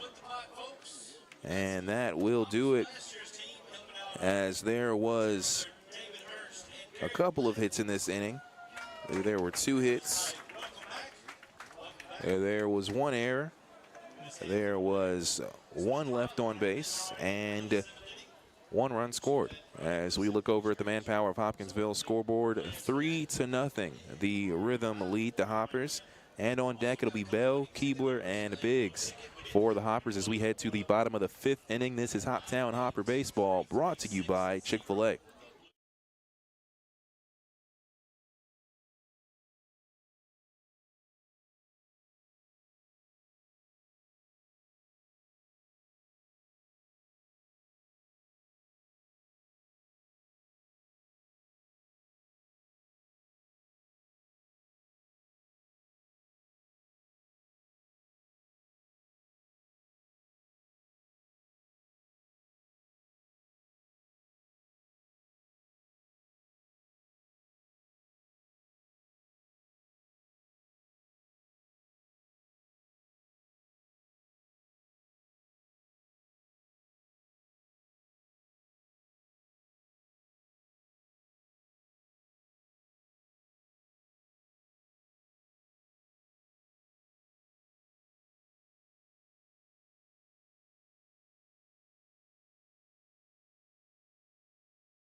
News Radio WHOP.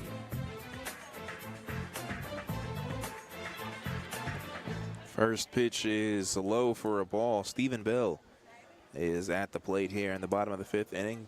Game moving pretty quickly here as we're just about over an hour here in the bottom of the 5th inning.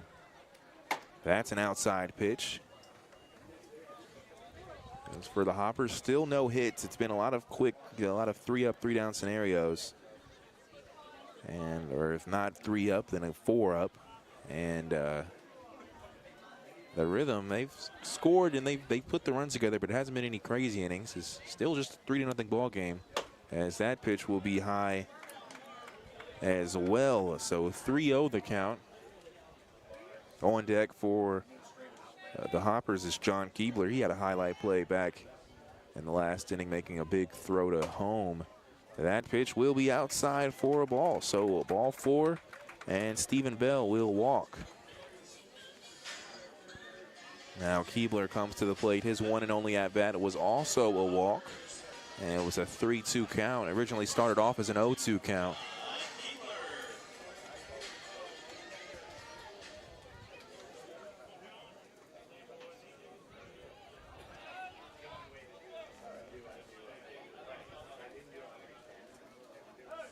The first pitch there will get past the catcher for the Rhythm, so advancing to second there is Bell.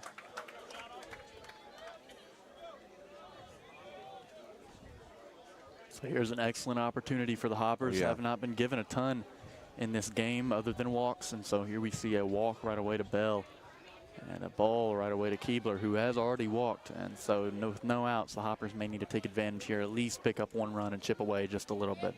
100%. As no ball and 1 strike here. Throw to Keebler. That one, check swing. I don't think it matters. That's a strike called there. So did Keebler swing on that pitch, that wild pitch? Or do they have it as a strike on there? I think they might have it on a strike as well. It might be a 1-1 count. It's a good call there. Looking over at the scoreboard, I believe it is a 1-1 call. We'll wait for the umpire signal after this pitch if we can. That ball is low. And does he throw the fingers up? He does not. So I think that's a good point. I think we're going to roll with a 2-1 call here.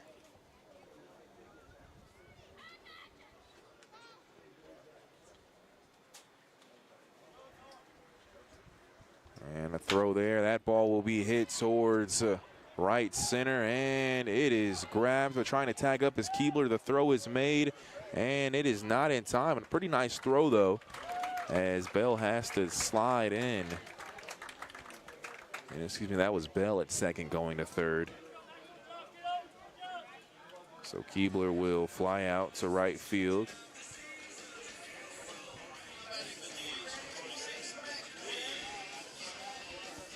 And so now a runner at third with just 1 out. A nice position here for the Hoppers. And Mac Biggs is at the lineup. He has 1 at-bat so far, and he struck out. Looking to have some action going here for the Hoppers. First pitch is inside and low, and it's swung on. And that speed might have got to Biggs a bit there, as that was going to be a ball there. As Biggs takes some time to compose. Believe Coach Davari said some words at the dugout. So now an 0-1 count. The throw here, that one inside. And a nice take there from Biggs.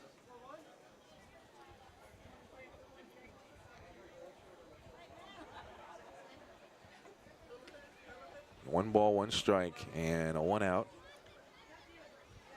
That throw is looking like an infield fly to the second baseman. And making the catch there is Zeb Burns.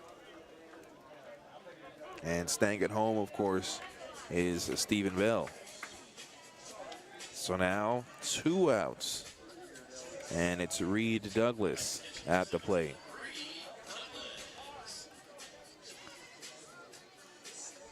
Douglas 0 for 1 in the ball game so far. He was hit by a pitch in the first inning and struck out in his last at bat.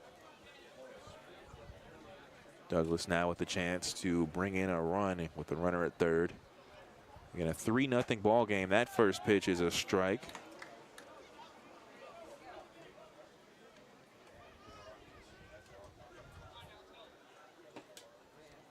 So no ball, 1 strike here.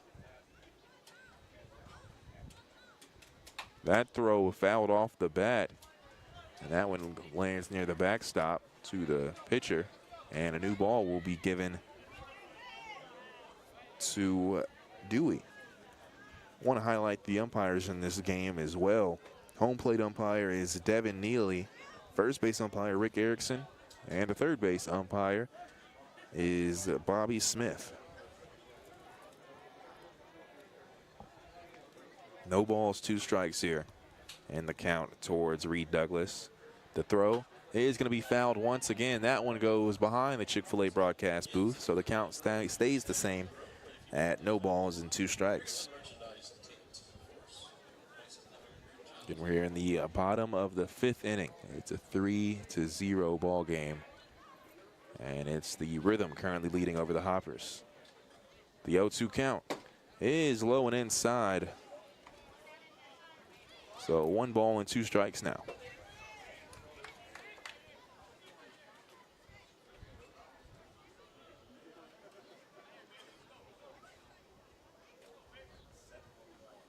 Runner at third.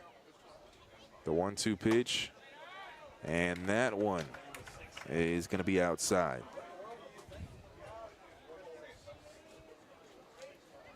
So now 2 balls and 2 strikes with 2 outs.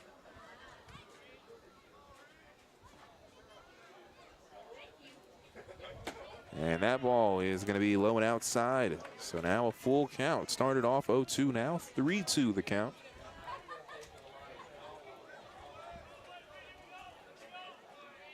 So 2 outs, runner at third, and a full count here as the throw is made from Dewey, and that one is low near the dirt for a walk. So Reed Douglas makes his way to first base for the 2nd time in this ball game. Yeah, an excellent job from Reed there.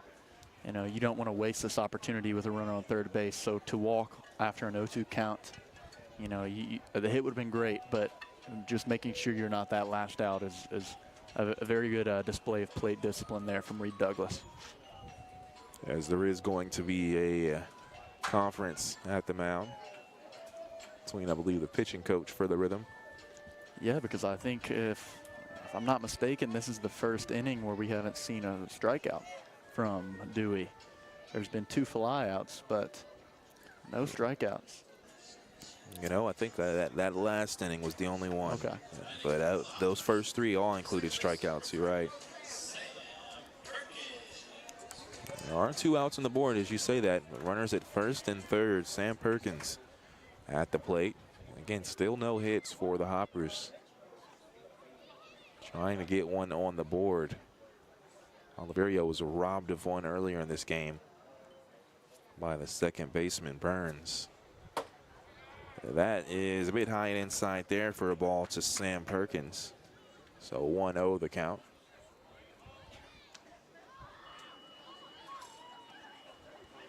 And 3-0 the Rhythm lead the Hoppers. The throw there, that ball will be grounded, and it's going to be loose, and a run will score.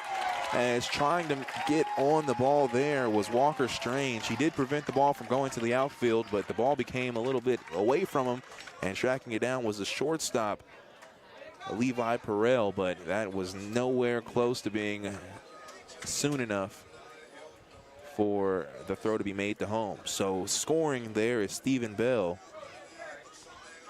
And Perkins will put the first hit on the board for the Hoppers. Now Luis Vergara will come to the plate with runners at first and second. Throw there is fouled towards the screen by the first base bleachers. And man, Sam Perkins is just the definition of consistency on this team. Again there, he's trying to shoot that gap and between the third baseman and shortstop like he's been doing all season. Doesn't quite get through, but does the job. And that's huge for this team. Great utility player for this team. This is going to be a steal to third, and then the pitch gets a bit loose, so that allows Perkins to go to second as well. So now Reed Douglas is at third, and Perkins is at second.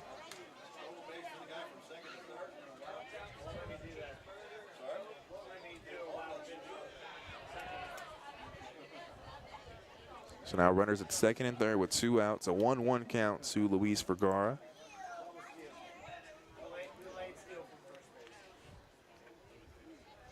The throw is inside, making it a 2-1 count. So now 2 balls and 1 strike.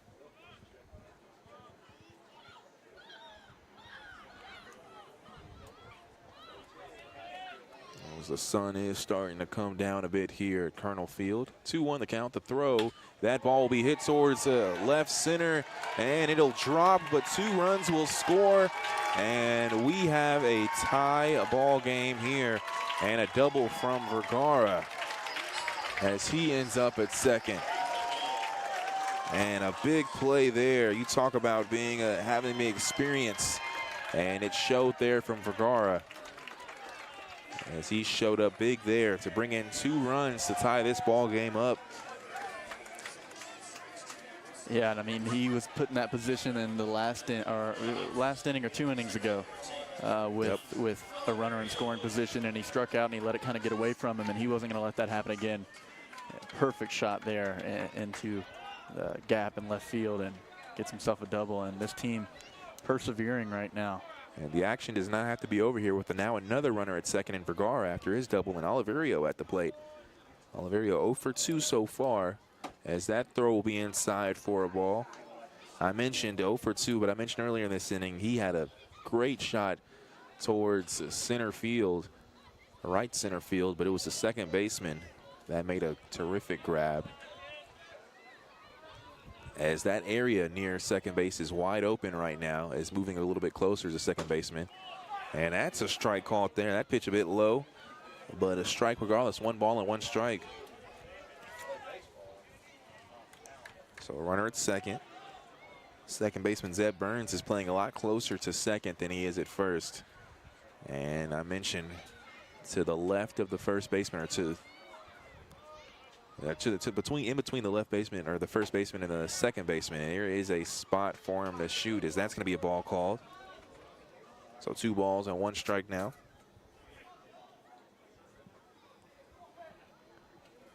Again, a runner at second. It's a 3-3 ball game here.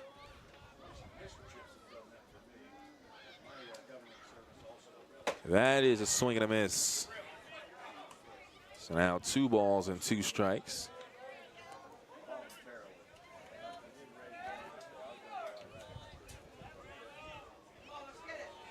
Twos across the board, 2 balls, 2 strikes, and 2 outs, and a runner at second.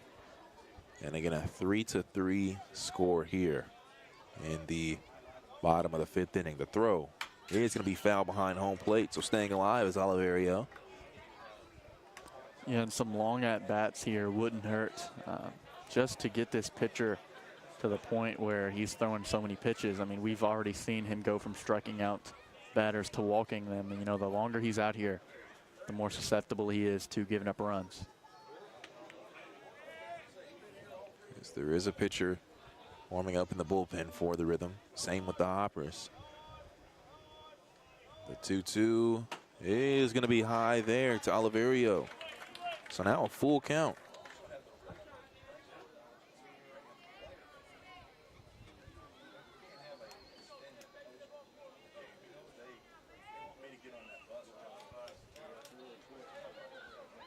Three balls, 2 strikes. The throw there will be grounded. The shortstop will field it. He'll make the throw over to first, and it is in time. So the throw is made, as that will do it. But the Hoppers tie the game here, as there were 2 hits. There were no errors. There was 1 left on base and 2 runs. No, check that. 3 runs scored. As we look over at the Manpower Hopkinsville scoreboard one more time, 3-3 is the score as we head to the top of the 6th inning. This is Hoptown Hoppers baseball, brought to you by Chick-fil-A.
This is News Radio WHOP AM Hopkinsville and WHOP HD3 Hopkinsville.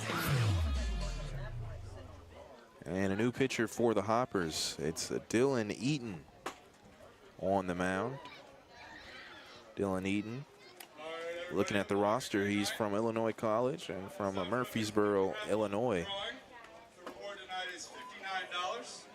And on the year, looking at Dylan Eaton's stats, he has had 7 appearances. He started 1 game. He's pitched 14 innings, given up 12 hits, 9 runs while he's in 7 earned. He's walked 13 and struck out 12. But I'll tell you, a lot of those negative stats came in that one start when he was struggling. Since then, he's been very, very solid. As that ball will be chopped near home plate.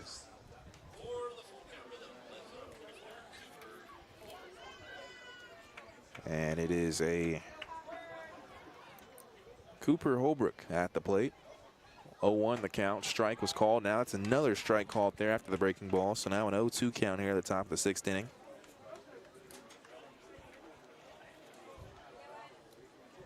And the throw from Eaton, that one is low and outside.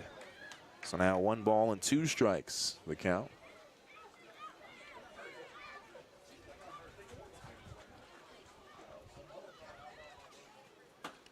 As that throw will be low. So now 2 balls and 2 strikes.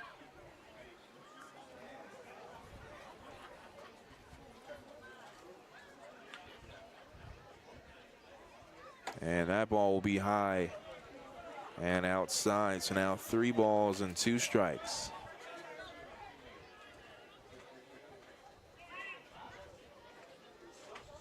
Full count pitch, and that is a strikeout looking as he throws the bat. Does Holbrook? He'll have to go back and pick it up. I guess that's a side effect of having a home plate umpire who is pretty quiet and slow with his calls. You think you get a ball called, you're all halfway to first base, and then you hear him, and you have to turn around. You hear the opposite team cheering, and you're like, "What are y'all cheering for?" You turn around, yeah, you're out, sir. And there's one out there. That ball is fouled and ends up hitting the braces on the legs of Reed Douglas. 0-1 now the count after the foul. Aiden Napier is at the plate. And we have a tie ball game here. 3-3.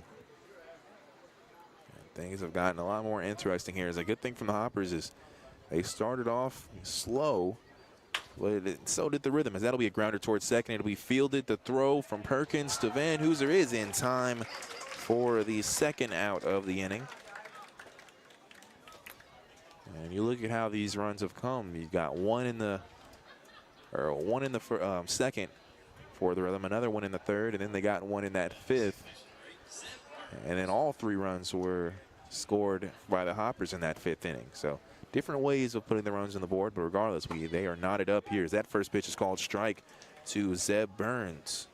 Yeah, and what they did was they treated Dewey, the starting pitcher, perfectly. They let him come out hot. He came out hot. As another strike thrown there for an 0-2 count for Eaton. And then as soon as they realized he was giving up a little bit of leeway, they took advantage, and they did just that.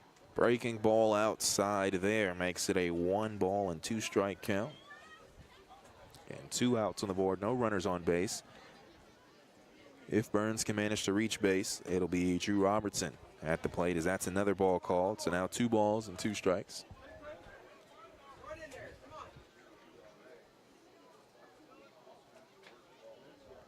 The 2-2 is going to be just a bit outside, as Van Hooser at first base almost made his way over to the dugout. I think he's chatting a bit with the first base umpire as well.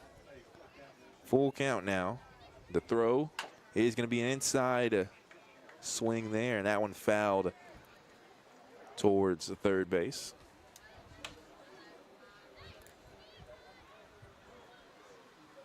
So 3 balls and 2 strikes here. And 2 outs. The full count throw to the full count rhythm is a strikeout there. And that will do it for the Rhythm in the top of the 6th inning. A good old 3 up, 3 down. No hits, no errors, none left on base, and a no run scored as we look over at the Manpower of Hopkinsville scoreboard, looking for a job as a Manpower on Fort Campbell Boulevard in Hopkinsville today. Let them connect you with the great position where you can start tomorrow. The score is all tied up, 3 runs apiece, and the Hoppers will send their 5, 6, 7 batters. That's Hood, Van Hooser, and Bell coming up in the bottom of the 6th inning. This is Hoptown Hopper Baseball, brought to you by Chick-fil-A.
WHOP.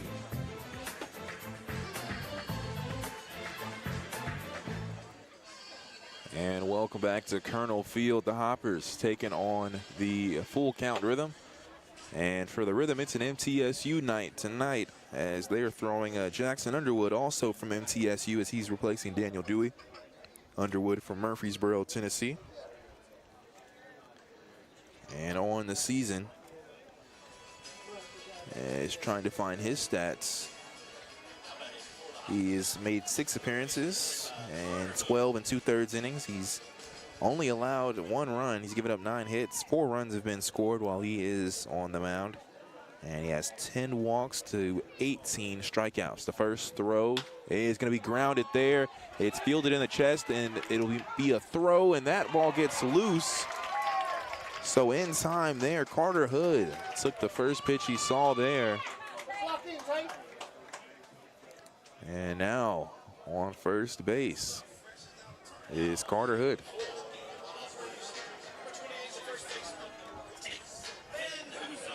Now Tate Van Hooser will come to the plate. Van Hooser is 0 for 2 so far, as he grounded out to second and had a fly ball out to center field in his previous at-bats. Swing and a miss there.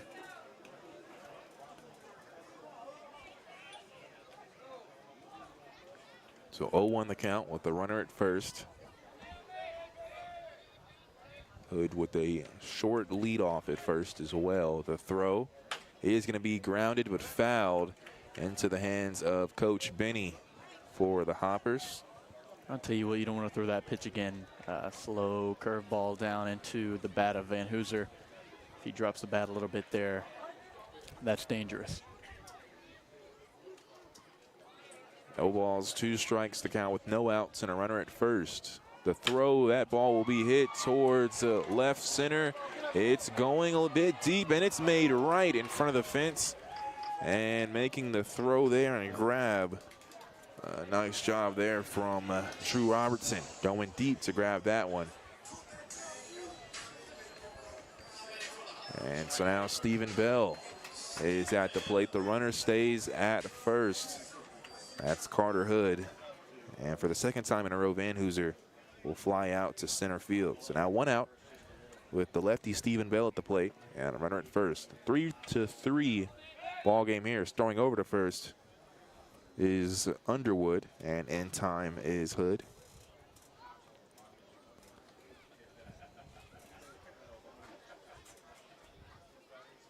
The first throw is made, and that ball will get past the catcher. So going to second is Carter Hood. Very similar circumstances to what we saw last inning. Bell advanced to second on a wild pitch. Now Hood advancing to second on a wild pitch. Bell at the plate. 1 ball, no strike, and a runner at second after that passed ball. And so now another throw there. It makes it a 2-0 count for Stephen Bell. So 2 balls, no strikes, a runner at second, and 1 out here in the tie ball game at 3 runs apiece. That ball will be fouled, and it hit something after it was fouled. Not sure what. It looked like some kind of equipment, whether it was the helmet or of the catcher. He seems to be all right. I believe it might have been the catcher, but seems to be all right. So 2 balls and 1 strike now for Stephen Bell. On deck is John Keebler for the Hoppers. The throw is made. That ball is outside. So 3 balls and 1 strike.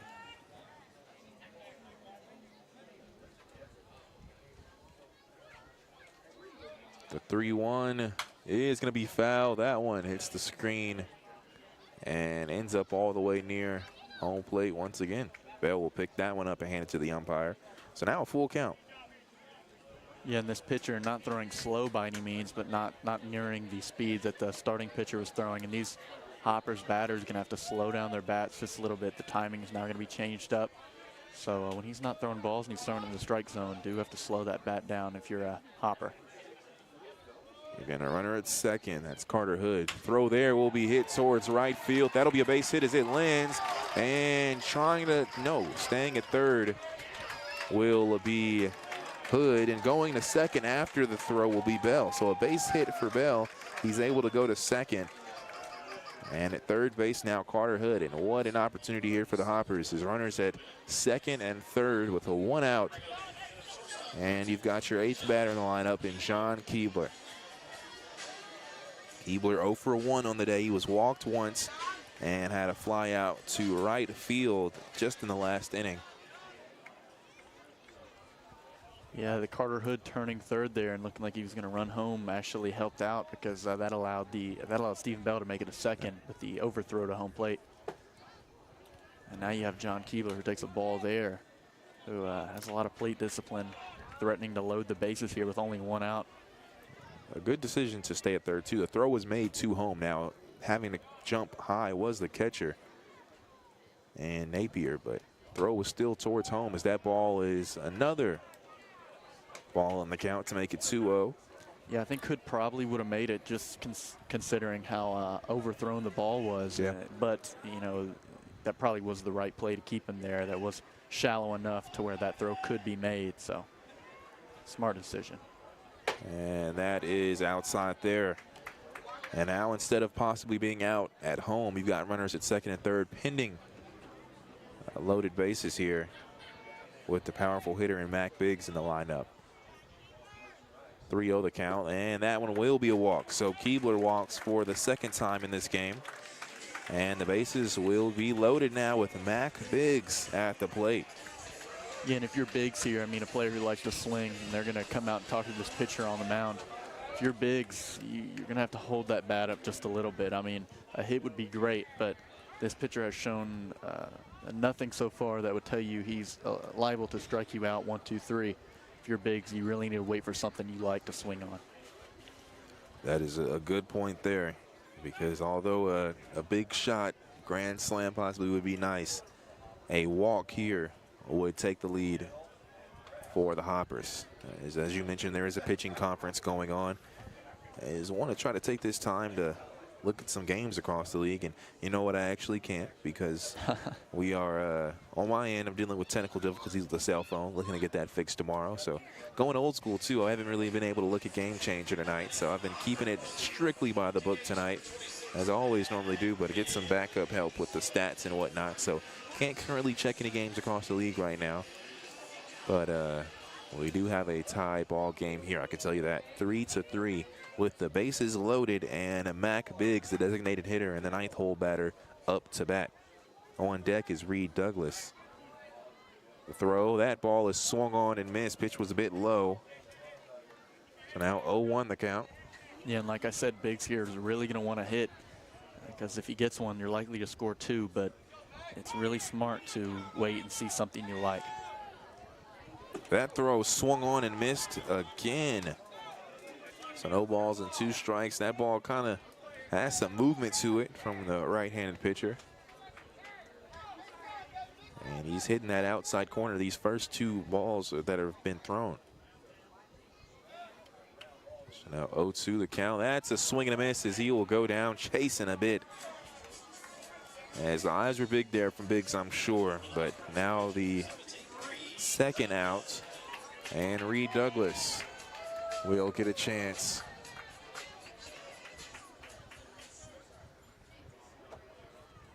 As the bases are still loaded. Yeah, and if you're Douglas, I mean, he's a guy who's already walked in this game. That might be your best option here. Obviously, you want to swing, you want to get a hit, but I might take this first pitch if I was him, and he does, and that one's low. I mean, you just had Biggs come up and swing on 3 balls. None of those pitches were strikes. So I mean, other than the fact that Biggs swung, you still look at this pitcher and you're like, well, he's not throwing strikes right now. 1 ball, no strike. That throw is inside for a ball. 2-0 the count. A fan telling Reed he kind of turned a bit in that inside pitch. They want him to take that one. He's already been hit once today. He's actually, I believe, one of the players that have been hit the most on this team. 2-0 the count. The throw here. Yeah, that'll be a strike as it clips the outside corner.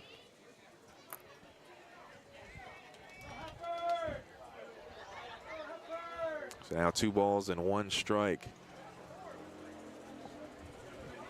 Again, bases loaded with 2 outs for the Hoppers. Throw there. That one will be loose, and it'll get past the catcher. Now trying to come in and score. The throw is made. It gets loose, and trying to come in and score. Another one will try to go. The throw is made, and out at home will be Stephen Bell.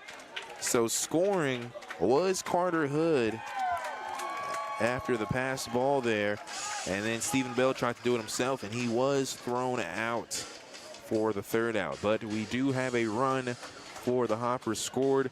As looking over at what went down, there was 1 hit.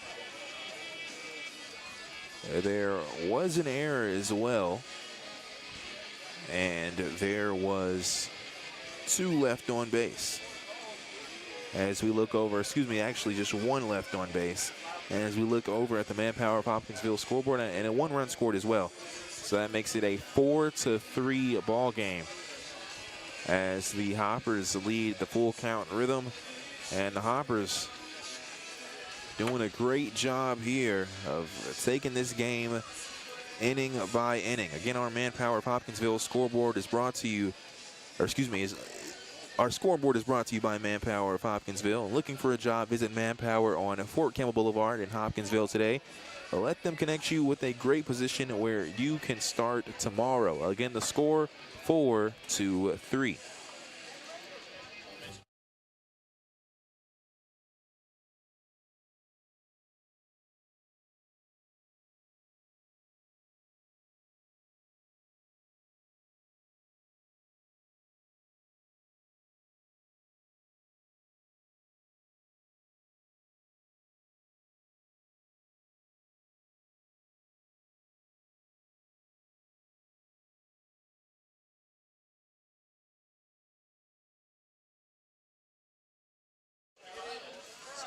News Radio WHOP.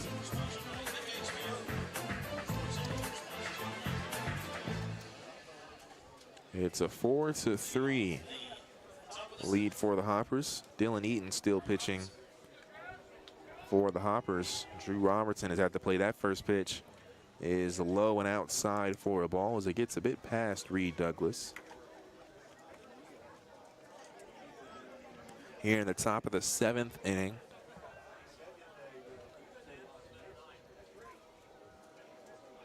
It's 1 ball, no strikes. The throw to the lefty, that ball will be fouled and end up near the field behind the dugout near 3rd base. Yeah, one thing about Dylan Eaton that does concern you a little bit is his off-speed pitch is really nice, but with the left-handed batters in this lineup, those are a little bit easier to hit. As that ball will get loose And yeah, and then when he tries to go for it, to affect the left-hander, it's harder, to get a strike there as it's crossing the entire strike zone and ending in the bottom right corner. So he's going to have to work here to get these lefties out. They're going to be more difficult than they were when Gerard was pitching. That's an outside pitch there, called ball just outside. It looked like it could have been an inside for a strike, and that'll be a shot towards center field. And Oliverio will look like he maybe was going to try to dive for that one, realizes he won't be able to get to it, and stands up. But it's a base hit there for Drew Robertson. And now Henry Jackson is at the plate. He is 2 for 3 on the day, does have a double, and he struck out in his last at bat. As I believe Eaton might be requesting a new ball here. And he will get it as the ball will be thrown towards the dugout.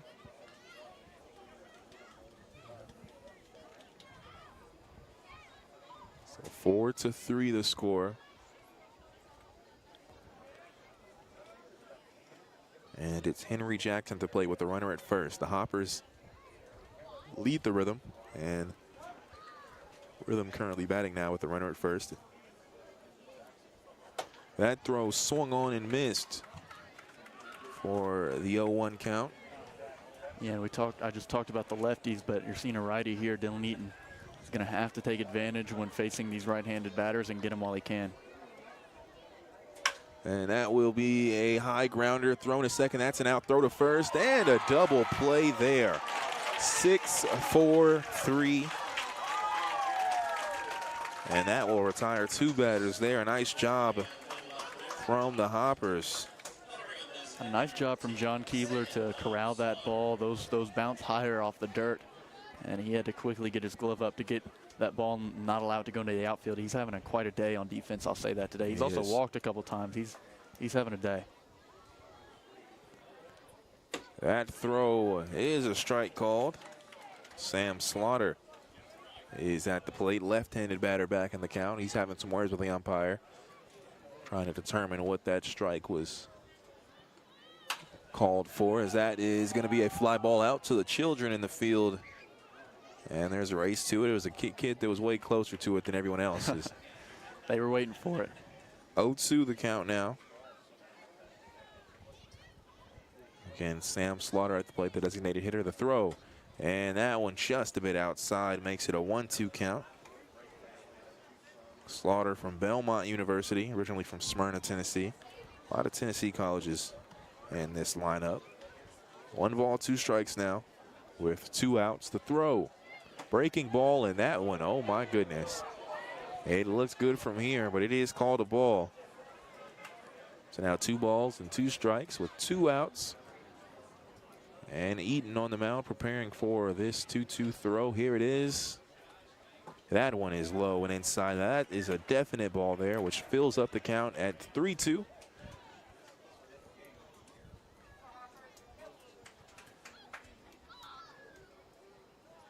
Full count. That ball is going to be fouled right behind us with the screen.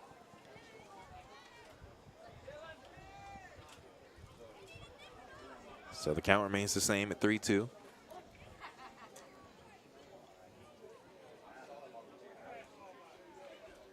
The throw, breaking ball, that one is high for a ball. So Slaughter will walk for the second time, no, 3rd time in this game. He has walked now 3 times out of the 4 times he's been at bat. Now Walker Strange will come to the plate. He had a double, and he scored. He was that 1 run scored in the 5th inning. It was back-to-back doubles in that 5th inning, actually. So 2 outs here, and Strange is at the plate. The first throw, that ball is going to be grounded. A chopper there, fielded. The throw from Hood, and it's in time there. Hood makes the throw to Van Hooser, and that will do it for the top of the 7th, as there was 1 hit. There was no errors. There was 1 left on base and no runs scored. As looking over at the manpower of Hopkinsville's scoreboard, it is 4-2-3, but It is also time for our 7th inning stretch, which is brought to you by Chick-fil-A. Visit them today on Fort Campbell Boulevard and download the Chick-fil-A app for online ordering. Again, the score 4-3. This is Hoptown Hopper Baseball, also brought to you by Chick-fil-A.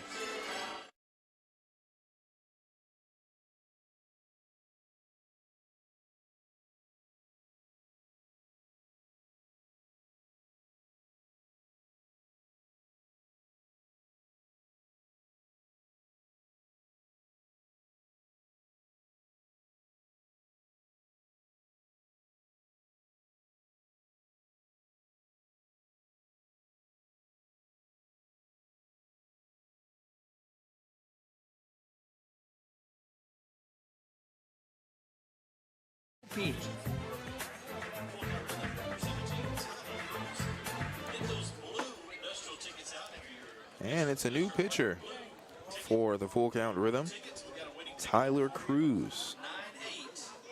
Tyler Cruz comes from the University of Mobile and is a left-handed pitcher from Lexington, Alabama. The Hoppers currently with the lead here, 4-3. As we are in the bottom of the 7th inning. And it doesn't always matter who has the most hits. It's when you do it. And that is being shown here. 8 hits for the Rhythm and just 3 for the Hoppers. But they do hold the lead currently, 4-3. And Reed Douglas is at the plate for the Hoppers.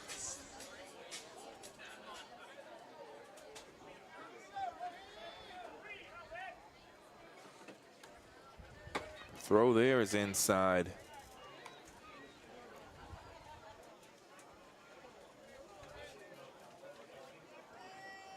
One-0 the count. That ball is high and outside, so 2-0 now the count.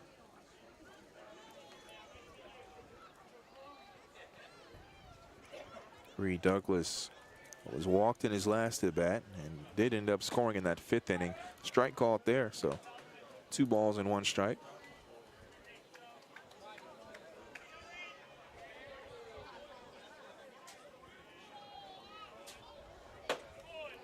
And a strike called there. That pitch was a bit high. And turning the shoulder there was also Reed Douglas, but the count will be 2 balls and 2 strikes. The throw. That ball is high as well. And a full count now. 3-2 the count. 4-3 is the score as the Hoppers lead that pitch. That will be fouled behind home plate.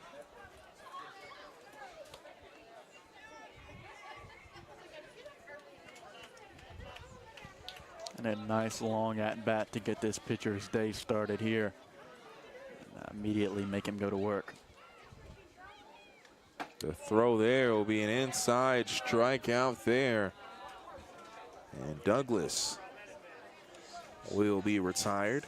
So now Sam Perkins is in the lineup. He had a base hit in his last at bat. One of the 3 hits for the Hoppers.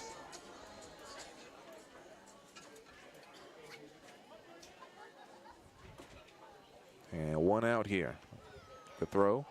That ball will be hit behind the Chick-fil-A broadcast booth for a foul. So 0-1 the count.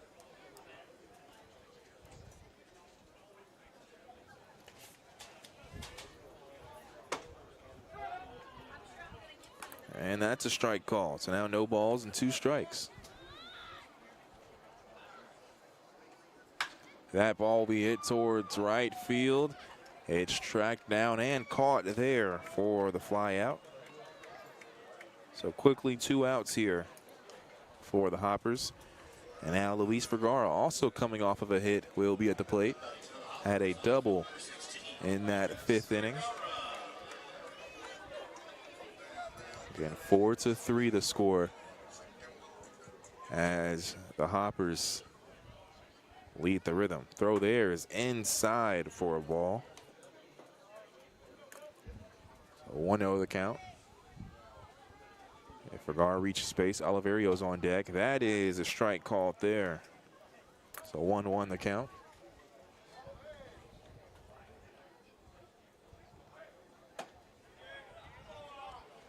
And another ball thrown. So 2-1 the count.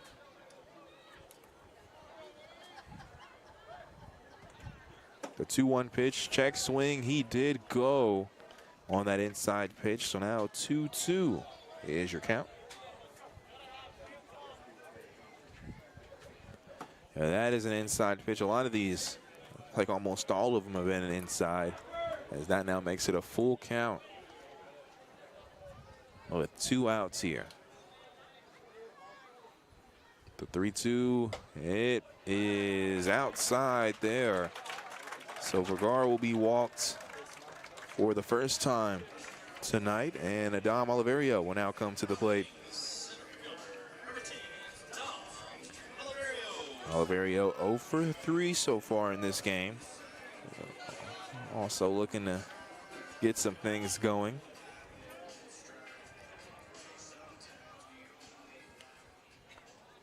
So now a runner at first.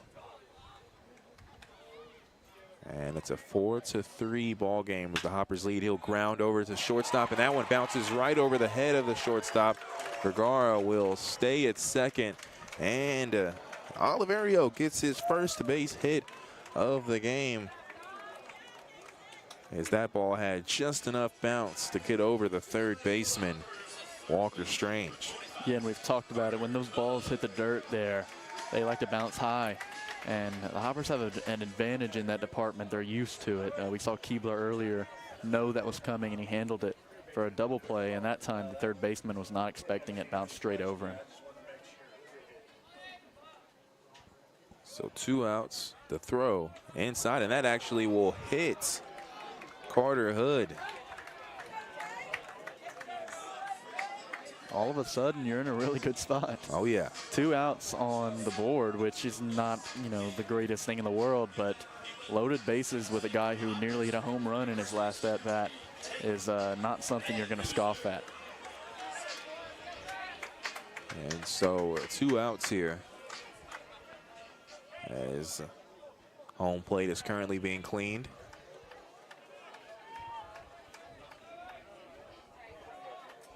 Davari came out for the Hoppers. Not sure who he was talking to there. Probably just checking on Carter, who's limping a little after getting hit in the He leg. sure was hit, and he does have a bit of a limp, as that's a strike called there. So no balls, 1 strike here.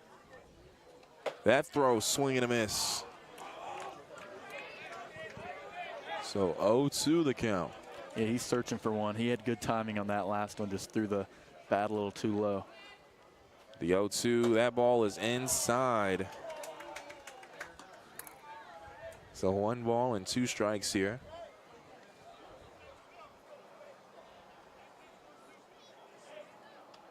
The 1-2, that ball is high and outside. So now 2 balls and 2 strikes. And if you're Tate, you came out swinging. You know, maybe that would be funny if he came out swinging on those first 2 and then watched 4 go by him for a walk, but I have a feeling that's not what's going to happen. The 2-2, that ball is high and outside.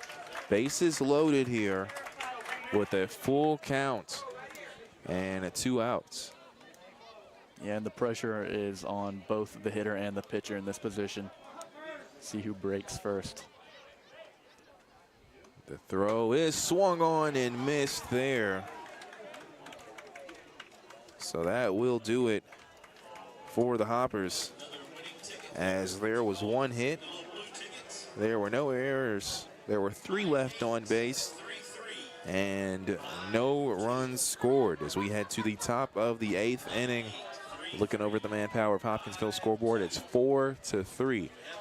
The Hoppers lead 4-3. This has been Hoptown Hopper Baseball, brought to you by Chick-fil-A.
News Radio, WHOP.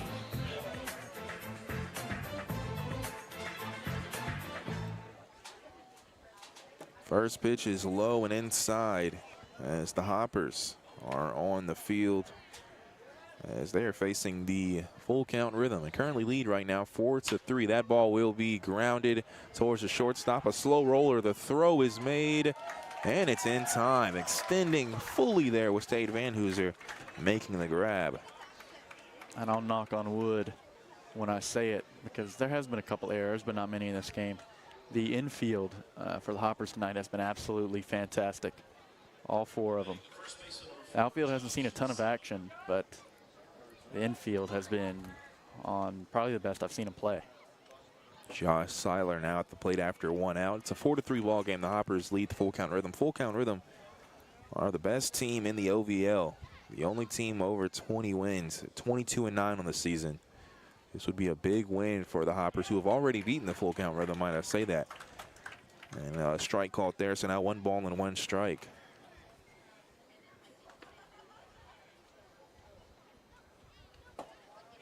That ball is called there. Also, not to foreshadow too much, but if the Hoppers were to make the playoffs, it could be a possible chance that they could see a team like this in the playoffs. This is also a nice win to, or nice matchup to kind of feel them out as Reed Douglas will go over to Dylan Eaton at the mound and chat up some few things and see, try to game plan here. 2 balls and 1 strike is the count. Yeah, to build on what you said, I mean, if the Hoppers do make the playoffs, I'd say there's about a 90% chance they're going to play this full count team. The only way they wouldn't is if they just have an absolutely gem of a final 10 games here and end up sliding to 3rd instead of 4th. If they end up in 4th, they'll be playing full count. As that'll be a grounder. Van Hooser can't get there in time. And landing at first there is Seiler. Is not sure what they'll rule that one. I think they might be calling it a base hit. But yeah, that's a hit. Actually, Tate getting as much as he got on it there was impressive. That ball was hit with a ton of speed. And now up the bat, it's Cooper Holbrook. Runner at first now with 1 out. A 4-3 ball game. Strike is called there. So 0-1 the count. Now 9 hits for the rhythm. Approaching the double digits, but Hoppers currently leading 4-3. This throw is going to be a breaking ball, and it comes in the glove there of Hood, but it falls out, and he cannot make the throw. Once again, the infield not letting much get past them, which has been huge for them. Yeah, and 2 back-to-back really similar situations on opposite corners of the infield there with the ball just absolutely lasered, and the infielder being able to get to it but not quite gather it. And you know, you maybe want to throw it in a way where some of that speed's taken off, but the positioning's all right.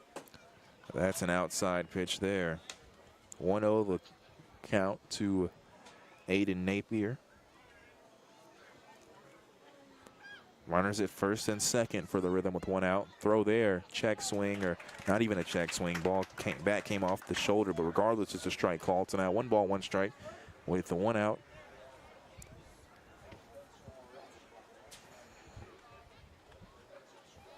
Breaking ball is fouled behind home plate. Yeah, and this would be a massive strikeout for Eaton and the Hoppers, as a strikeout here and forced outs on 3rd, 2nd, and 1st would be a pretty difficult spot to get out of if you're full count.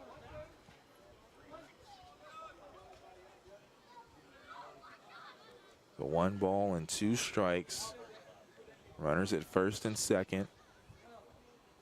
The throw, breaking ball, doesn't matter. He didn't swing, but it's a strikeout there. As now 2 outs. Bat did come off of the shoulder once again there from Napier, but didn't swing it. I'll tell you what, Dylan Eaton loaded up for that pitch like he was about to throw a fastball and then threw the off-speed pitch, and I think that did a lot of a big reason why the bat was kept on the shoulder there by the pitcher. He was expecting a fastball, which has not been working great for Eaton, and he got the off-speed, which is his preferred pitch. 4-3 the score. Throw there is fouled up behind the home plate. So 0-1 the count with 2 outs and still runners at first and second for the rhythm.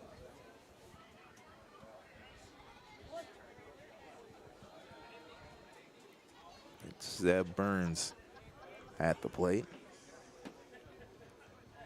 Breaking ball inside there, called ball. Burns moved out of the way a bit. Yeah, that would have hit him if he didn't move out of the way, so kind of surprised he didn't wear that one. Wasn't coming too fast, probably wouldn't have hurt him too bad. Decides to make a business decision. Throw there, it will be a base hit there going towards right field. And staying at third is going to be Seiler. So now the base is loaded after the base hit from Burns. He hits it right near right field past Van Hooser. So here you go. I mean, this is a big moment for both teams.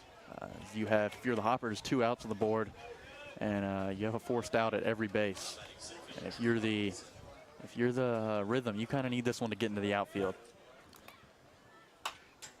Well, without being just a routine flyout with the 2 outs. Robertson, maybe a good player or probably one of the best players to be at the plate right now. He has 2 base hits. He's 2 for 4 on the day. And he's a lefty. The throw, breaking ball will be grounded. And there to throw over to second is Perkins as he throws to Keebler. And that is the force out you were just talking about. And that will do it. No runs do score there for the Rhythm, as there were 3 hits. There were no errors. There was 3 left on base and no runs scored. As we look over at the Manpower of Hopkinsville scoreboard, 4-3. The Hoppers lead heading into the bottom of the 8th inning. They will send their 7, 8, 9 batters. It's Bell, Keebler, and Biggs. This is Hoptown Hopper Baseball, brought to you by Chick-fil-A.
News Radio WHOP.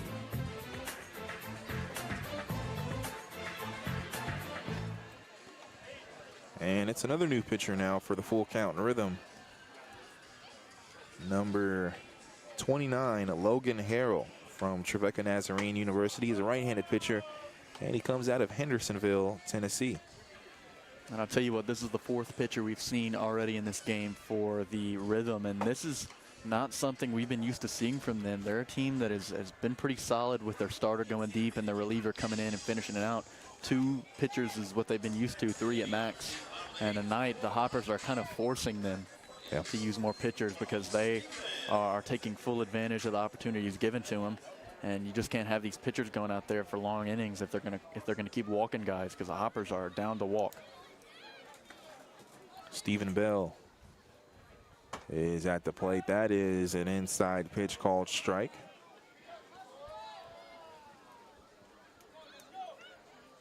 Bell 1 for 2 on the day. And that is a low and outside pitch for a ball, so 1-1 the count. Bill had a base hit in his last at bat in the 6th inning. The 1-1 throw is going to be a chopper grounder thrown over to shortstop, and that is a nice throw there from Levi Perrell. As the ball wouldn't necessarily call it a chopper, but it went out and it landed right in front of Perrell, and he was able to get behind it and make the throw. So now John Keebler will be at the plate.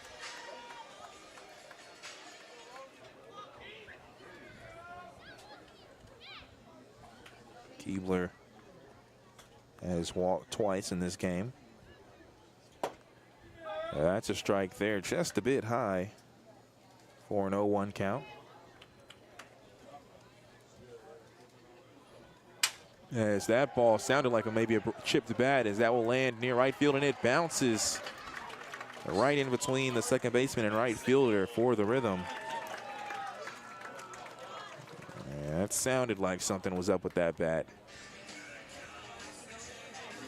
Yeah, it sounded like a broken bat, and it's wooden, you know, obviously wooden bat league here. But I didn't see any chips fly, but based on how Nixon's reacting and acting like he was going to break it over his knee, I'm assuming that is a broken bat. And as Coach Davari will check it out too and throw it in the pile of lost bats. Mac Biggs at the plate. He'll swing at that one. As that will make it an 0-1 count after it's fouled. At first base, it's John Keebler. Mac needs to focus here. He can't let what happened to him last time happen again. As that ball will be fouled, and that one going towards the stands. And it will end up behind him, but a couple of folks to make sure to get up out of there quick. It's an 0-2 count now after 2 consecutive strike calls.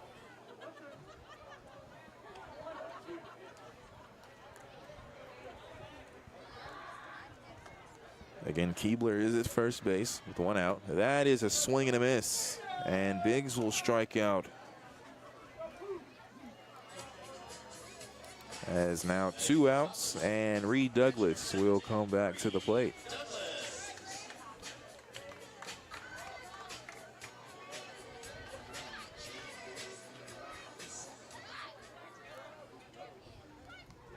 And 4-3 the score. The Hoppers lead the Rhythm with the Hoppers currently batting. They have a runner at first with 2 outs. Throw there to Douglas is low for a ball.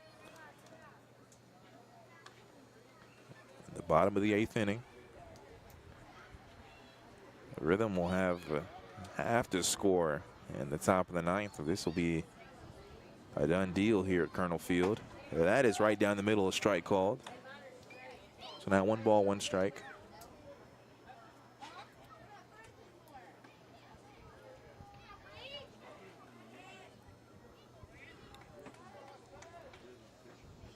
The 1-1, that ball is going foul, going towards the dugout, I believe. And that one will land on the roof of the dugout. So can't catch that one.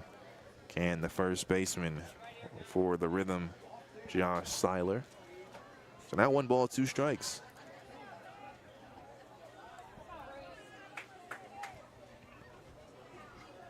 Again, 2 outs here with a runner at first.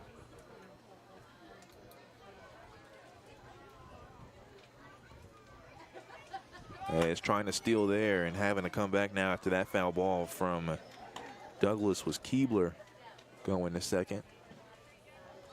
Yeah, and Reed Douglas fighting here to stay alive and keep the inning alive for Hoptown. He's going to do a lot for this team. I mean, if he can keep fighting and finally wait on one that he likes and actually drive it, that would be big, but they are working on thin margins right now. That ball will be hit towards left field. That's a base hit as it lands in front of the left fielder.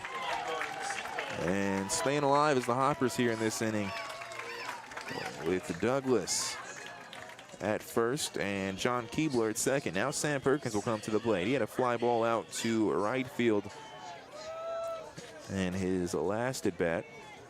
Yeah, but Perkins has been good today, and this is not a bad spot. Other than the 2 outs, not a bad spot at all. Perkins is a player that's likely to get on every time he steps up to the plate. Then you have Luis Vergara backing him up, who already has that big double RBI today. So other than the 2 outs, you like where you are if you're Hoptown right now. First throw to Perkins is low for a ball.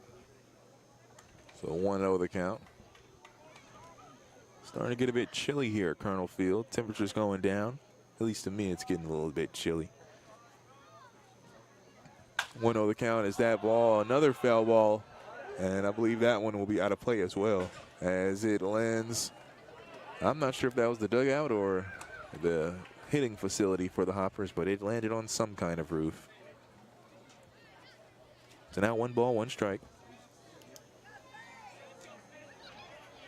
And again, runners at first and second. Sam Perkins at the plate. It's a 4-3 lead for the Hoppers over the full count Rhythm. The throw. That ball will get past the plate. And I believe they're going to call a strike on that check swing, and they do. But advancing to second and third is Reed Douglas and John Keebler. Keebler at third, Douglas at second. So 1 ball, 2 strikes.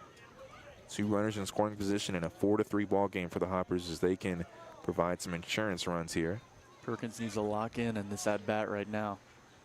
The throw, that ball will be hit towards center field and running forward, and that is a grab there as Drew Robertson is out there and makes the grab at center. So that will be the 3rd out, and that comes after there were 2 hits. There were no errors. There were 2 left on base and no runs scored as we head to the top of the 9th inning. The Rhythm must score at least 1 to stay alive. It's a 4-3 ball game. That's what I'm looking at the Manpower Hopkinsville scoreboard. This is Hoptown Hopper Baseball, brought to you by Chick-fil-A.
And welcome back here. It's the top of the 9th inning. The Hoppers lead 4-3 with the Rhythm batting.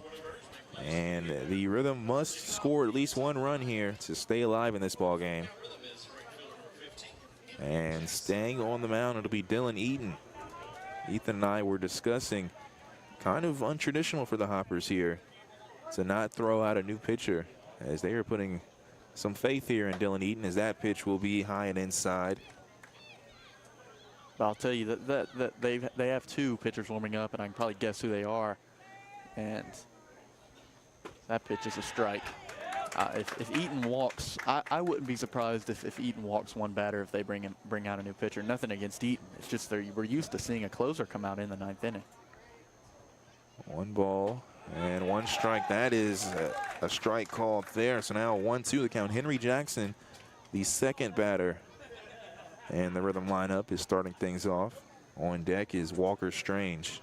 That throw is going to be a hit towards center. And Oliverio can't make the diving grab, and it'll actually get past him at second. And staying at second will be Henry Jackson. It's just not worth the dive there, man. It's just not. You got to let that one drop. He's had some good plays, diving plays this season, but in this situation, instead of risking a double, you just have to leave him at first and let it drop. The out would have been great if everyone would have got excited. It would have been a big moment, but man, that's really tough. Sam Slaughter's at the plate now. He has 2 sack bunts on the year. This could be a good opportunity to use one, as he won't show bunt that first throw. It's a high and outside pitch. 1-0 the count. And a runner at second. That ball will be chopped and in the glove of Perkins. He'll make the throw, and that's an out. But at third now is Jackson. So Slaughter out from the throw to second to third, or second to first, excuse me.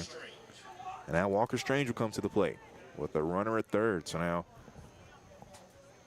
Rhythm more than likely will have 2 chances to bring this runner to home. First throw will be a grounder. Perkins will bobble it, and he will fake a throw and then make it to first. Honestly, the bobble was in the favor. And Perkins makes the throw once again to first base, and now a tough situation here. As you wonder what would have happened if maybe Jackson would have came up a bit more.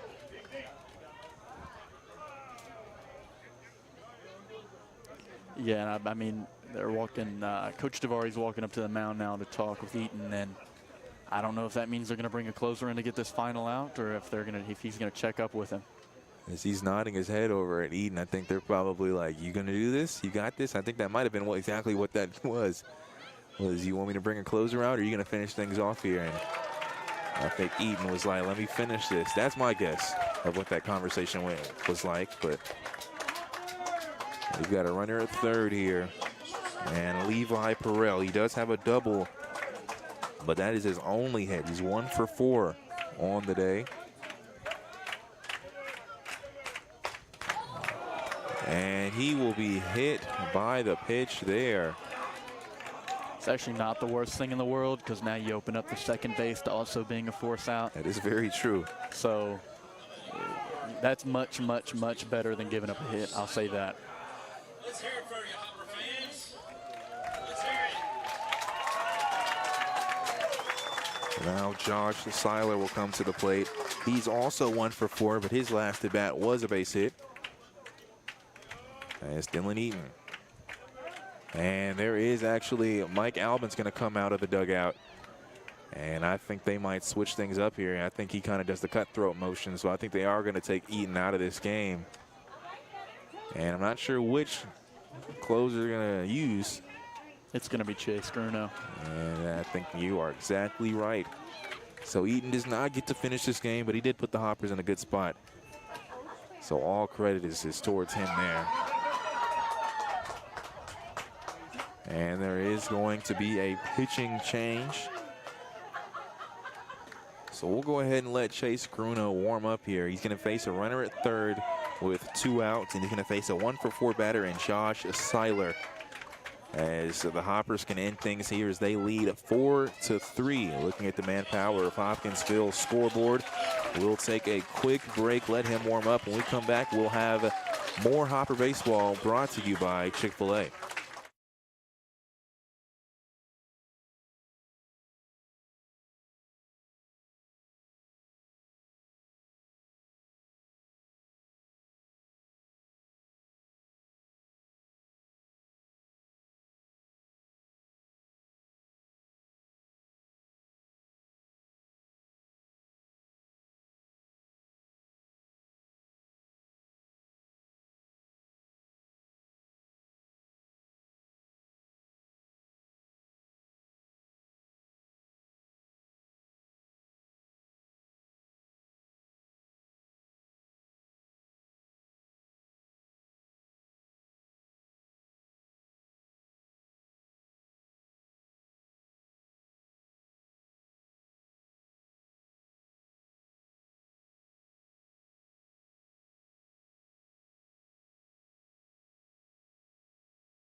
Joe P.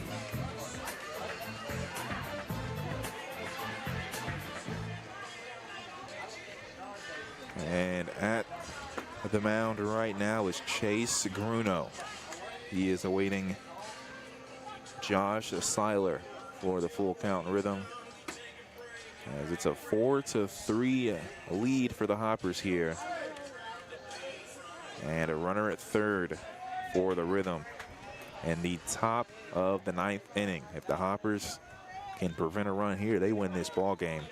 And a win against the top team in the OVL would be a huge win for the Hoppers as they are fighting to get a playoff spot as well. And here we go. And check that there's actually runners at first and third. As Stealing going to second, they will not make a throw.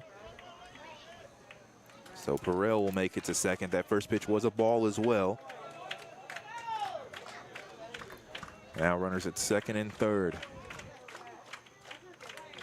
That throw will be a base hit as it goes past second. We have a tie ball game, and now trying to wrap it as the ball will get loose. And that's there.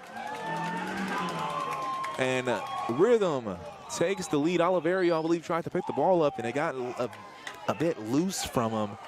And a huge play there from the Rhythm, and a clutch gene was shown there from Josh Seiler. 2 RBI in that base hit.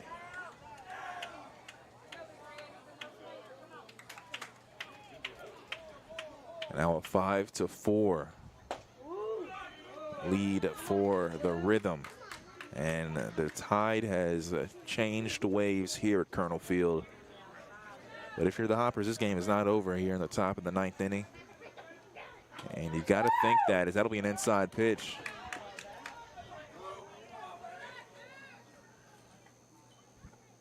And now it's a 2-0 count.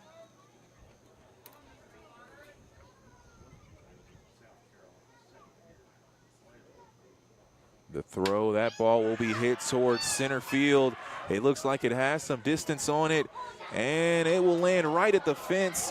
And trying to come in from home, the throw will be made, and out at home is Seiler. He is thrown out. And Seiler with a knee down, can't believe it, as he will make his way towards the dugout. That is also the 3rd out.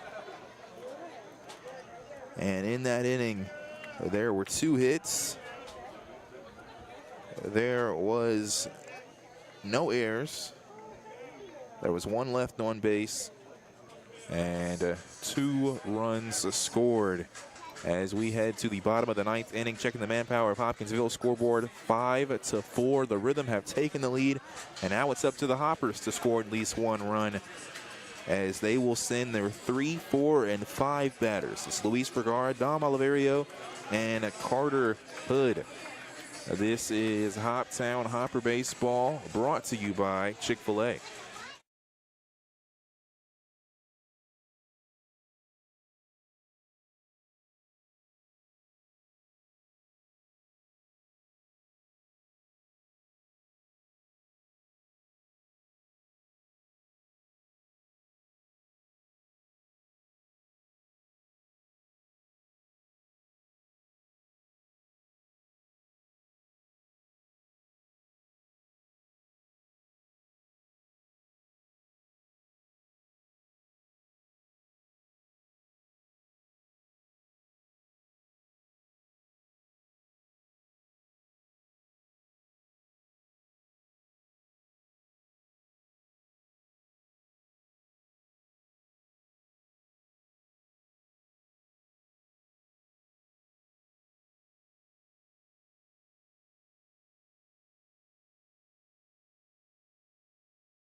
News Radio WHOP.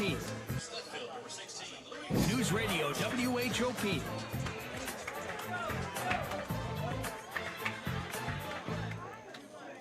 Luis Vergara is at the plate. The first throw, that ball is high. Folks, we have a 5-4 ball game. The Rhythm, currently lead the Hoppers. And the bottom of the 9th, that pitch is fouled, making it a 1-1 count.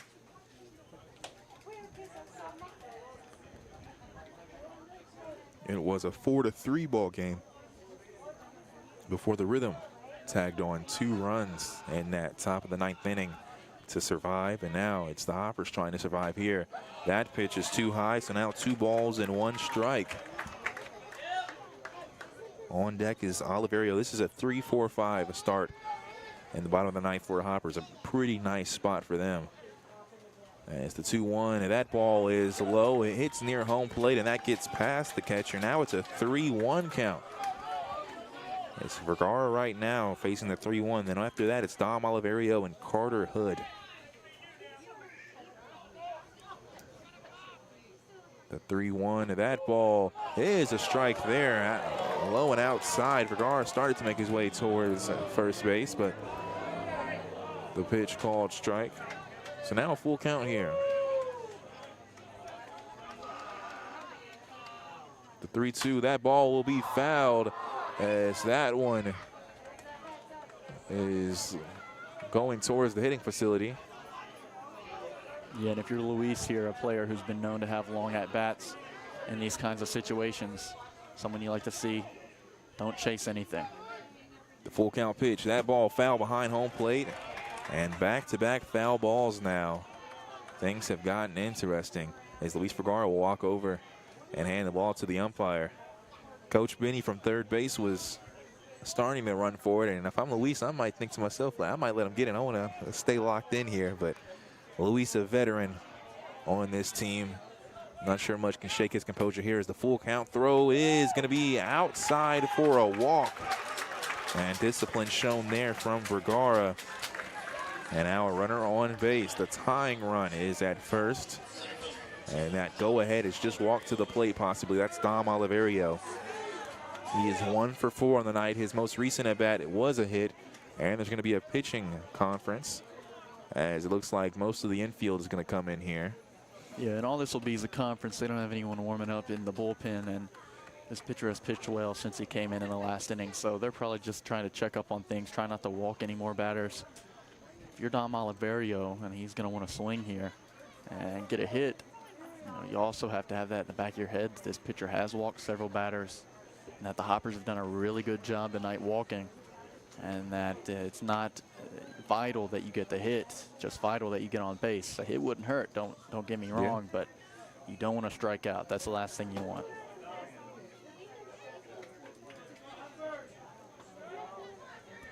And the conference is over. Oliverio is at the plate. And again, a 5-4 ball game. The Hoppers are trailing here. The throw, swing and a miss there. Is now no balls and 1 strike. Tensions are high here at Colonel Field. It's an 0-1 count. 0-2, that ball will be grounded and it'll be fouled. Left of third base. So now an 0-2 count. Is Oliverio behind in the count? Yeah, and some work to do, and he's going to have to really lock in here.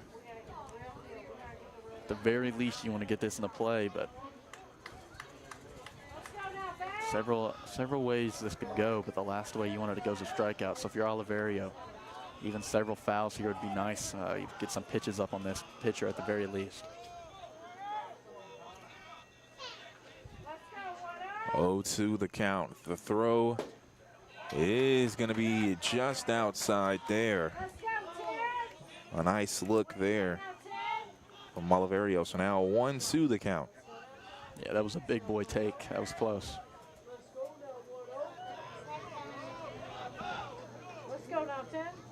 That's a swing and a miss there. So Oliverio strikes out. And now 1 out. And Carter Hood will come to the plate. Hood is 0 for 2 on the day. He had reached on an error and also was hit by a pitch. Those were his last 2 at-bats. Let's go, 2-5. Let's go now. Let's get ahead now. And now it's Hood at the plate. Vergara still at first. First pitch is going to be called strike there. What do you say now, 2-5? Let's get a popper. Come on now, 2-5. What do you say now, 2-5? No balls, 1 strike. That's a swing and a miss there. So now an 0-2 count. He's going to get a piece of it. Get a piece of it. Just a piece, just a piece. Again, Vergara still at first base. Dinger, little dinger. Come on now. And the 0-2 throw, that's a swing and a miss. The ball does get loose. No, they'll go ahead and call him out. So back-to-back strikeouts here. And Logan Harrell for the Rhythm is pitching very well here. And out Tate Van Hooser. He's 0 for 4 on the night. So a perfect chance for him to turn his game around here. with possibly one more out. First pitch swing there, it's grounded. So now an 0-1 count.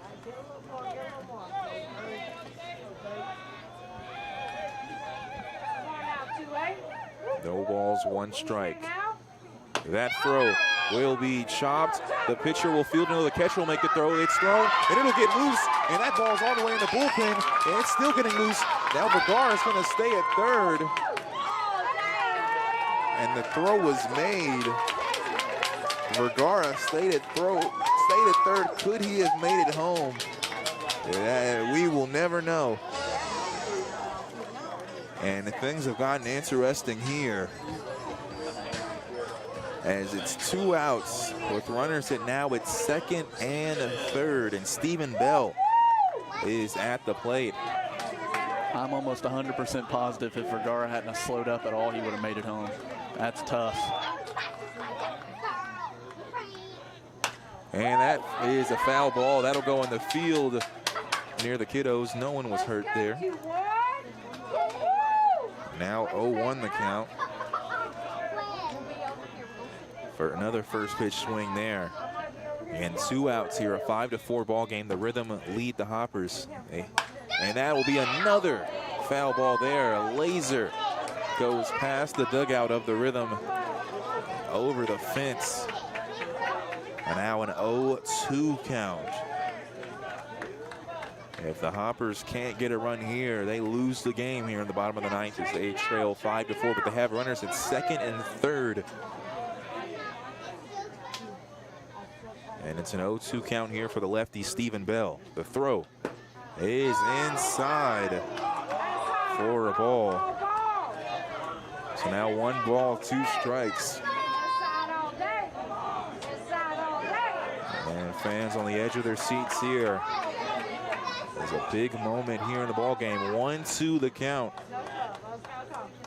The throw, that ball was a high chopper to second. He'll field it, he'll make the throw, and that is the ball game as the Rhythm defeat the Hoptown Hoppers 5-4.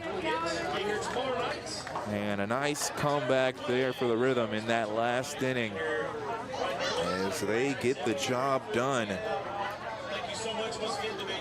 And the Hoppers fall to the Rhythm in a heartbreaker, but a great ball game regardless. A fun, great ball game despite the outcome.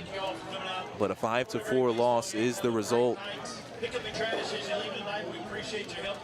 as we'll take a timeout. When we come back, we'll wrap things up here.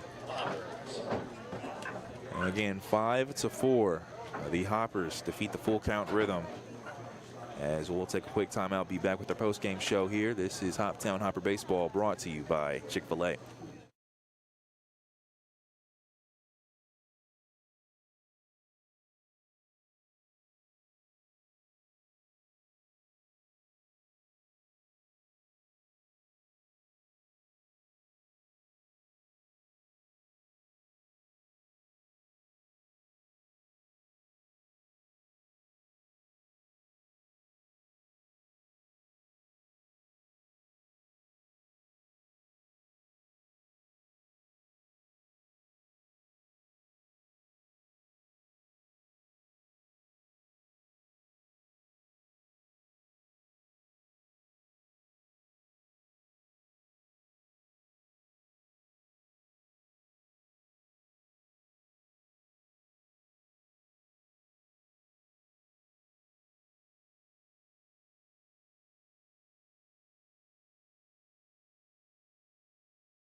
This is News Radio WHOP AM Hopkinsville and WHOP HD3 Hopkinsville. News Radio WHOP.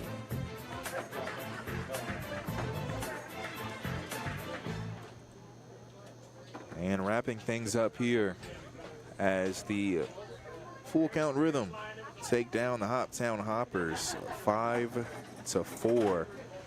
And this was a ball game where towards the end had everyone to the edge of their seats, and it was the Hoppers that ultimately did fall as it was a 4-3 ball game in the top of the 9th inning, as the Rhythm found themselves, having to come through in the clutch. They ended up scoring 2 runs to actually put them up and make it a 5-4 ball game. And then the Hoppers found themselves with runners at second and third with 2 outs. And it was a ground out by Stephen Bell, a hard grounder to second that ended up making the throw from second to first for the final out. But you hate the outcome, but regardless, probably some of the best defense we've seen from the Hoppers. Talk to me about this game, Ethan. Yeah, I mean, you'd love to have the win, but when you really look at the numbers, being in the game in the first place was impressive for Hoptown. I mean, they were doubled up on hits. They had more errors, and they only lost by 1. And, they did a great job of staying in the game the entire time despite, being on the disadvantaged side in the majority of those stats. And, they weren't able to close it out when they needed to. But again, being in the game in the first place was impressive. The Full Count played a really good game, and the Hoppers defense did a really good job to quell that good game as much as they possibly could. In the end, they were just a little too solid, but through and through, the Hoppers did a really good job of just competing. Our game time summary is brought to you by North Trust Insurance, serving Medicare customers with prescription drug plans, Medicare supplement plans, and Medicare Advantage. Visit them today at 305 North Drive or call 270-885-0811. Our player of the game is brought to you by Skyline Animal Clinic and Oak Grove Animal Hospital, who supports all the area schools, athletes, and students. Skyline Animal Clinic has been your source of veterinary care for small animals since 1956. Call them today for all your pets' veterinary needs. Ethan, the player of the game, this was a defensive night, and I think it goes to a player that played good defense. Talk to me about the player of the game. Yeah, and I want to give a quick honorable mention to the pitchers. Again, a big part of the defense and a big part of helping these infielders and outfielders play good defense tonight were the pitchers. But a solitary player tonight, and our player of the game was John Keebler. I'll start first off with his offense. He had 1 hit, 1 for 2 today, but he also walked twice, and that one fly out that he had advanced a runner in scoring position to third base who eventually scored. So he had an all-around very solid night on offense, but what really got him the player of the game was he was basically flawless all night on defense. And whether that was rolling up a double play or making a throw to first, he also had 2 huge throws at home, one of which in the top of the 9th inning to keep the other team, the Full Count Rhythm, from advancing their runs even more. And all in all, he was perfect on defense tonight, and it's impressive because he came back from an injury just about a week and a half, 2 weeks ago, and came out tonight and played the best game of his season. And a positive sign, too, for the Hoppers is they just took on the best team in the OVL. When you look at wins, the only team that has 20-plus wins, the team with the best record coming into this game, they were 22-9. That makes them 23-9 now. Hoppers came in 12-15, now 12-16. The Hoppers are currently, Whirlybirds haven't played a game, so I believe they're now a game and a half behind the Whirlybirds. But they have to work to be able to get that 4th seed and have to hope that the Whirlybirds can possibly slip up too. They actually play the Whirlybirds twice, so those games alone could really affect some things. But when you look at the Hoppers now, yes, they lost this game, but they've already beat the Full Count Rhythm. They pushed them to this game. They know, I believe they feel, the Hoppers know that they can beat this team. So it's all in the matter of getting to that spot where they can take them on in the playoffs possibly, or see them in the first round of the playoffs. So I feel like this is a motivation game for the Hoppers. But as I mentioned, talking about the Clarksville Whirlybirds, that will be the game tomorrow night, Tuesday, as the Hoppers will play at 6:30 with the pregame show at 6:15 on News Radio 99.3 FM, 12:30 a.m. WHOP. Also, you can check out the TV broadcast on Hoptown Hoppers TV on their YouTube channel. But the Hoppers, once again, will be in action in a big game. If you were not here at this Clarksville Whirlybirds game, I will say it was a bit chippy. It was definitely Clarksville actually also brings some fans as well. So probably one of the best atmospheres we've seen all year was that Whirlybirds versus the Hoppers game. So definitely will be a good one to come out. But if you can't come out, again, you can listen to us on News Radio or on YouTube, Hoptown Hoppers TV. But that is going to do it. I want to give a big thank you to all those who helped in the broadcast, with Bruce Smiley, Jeff Sisk, and for Ethan Alexander. This is Jamar Perkins saying so long. I want to remind you, as always, to call your loved ones, and while you're at it, tell them go Hoppers.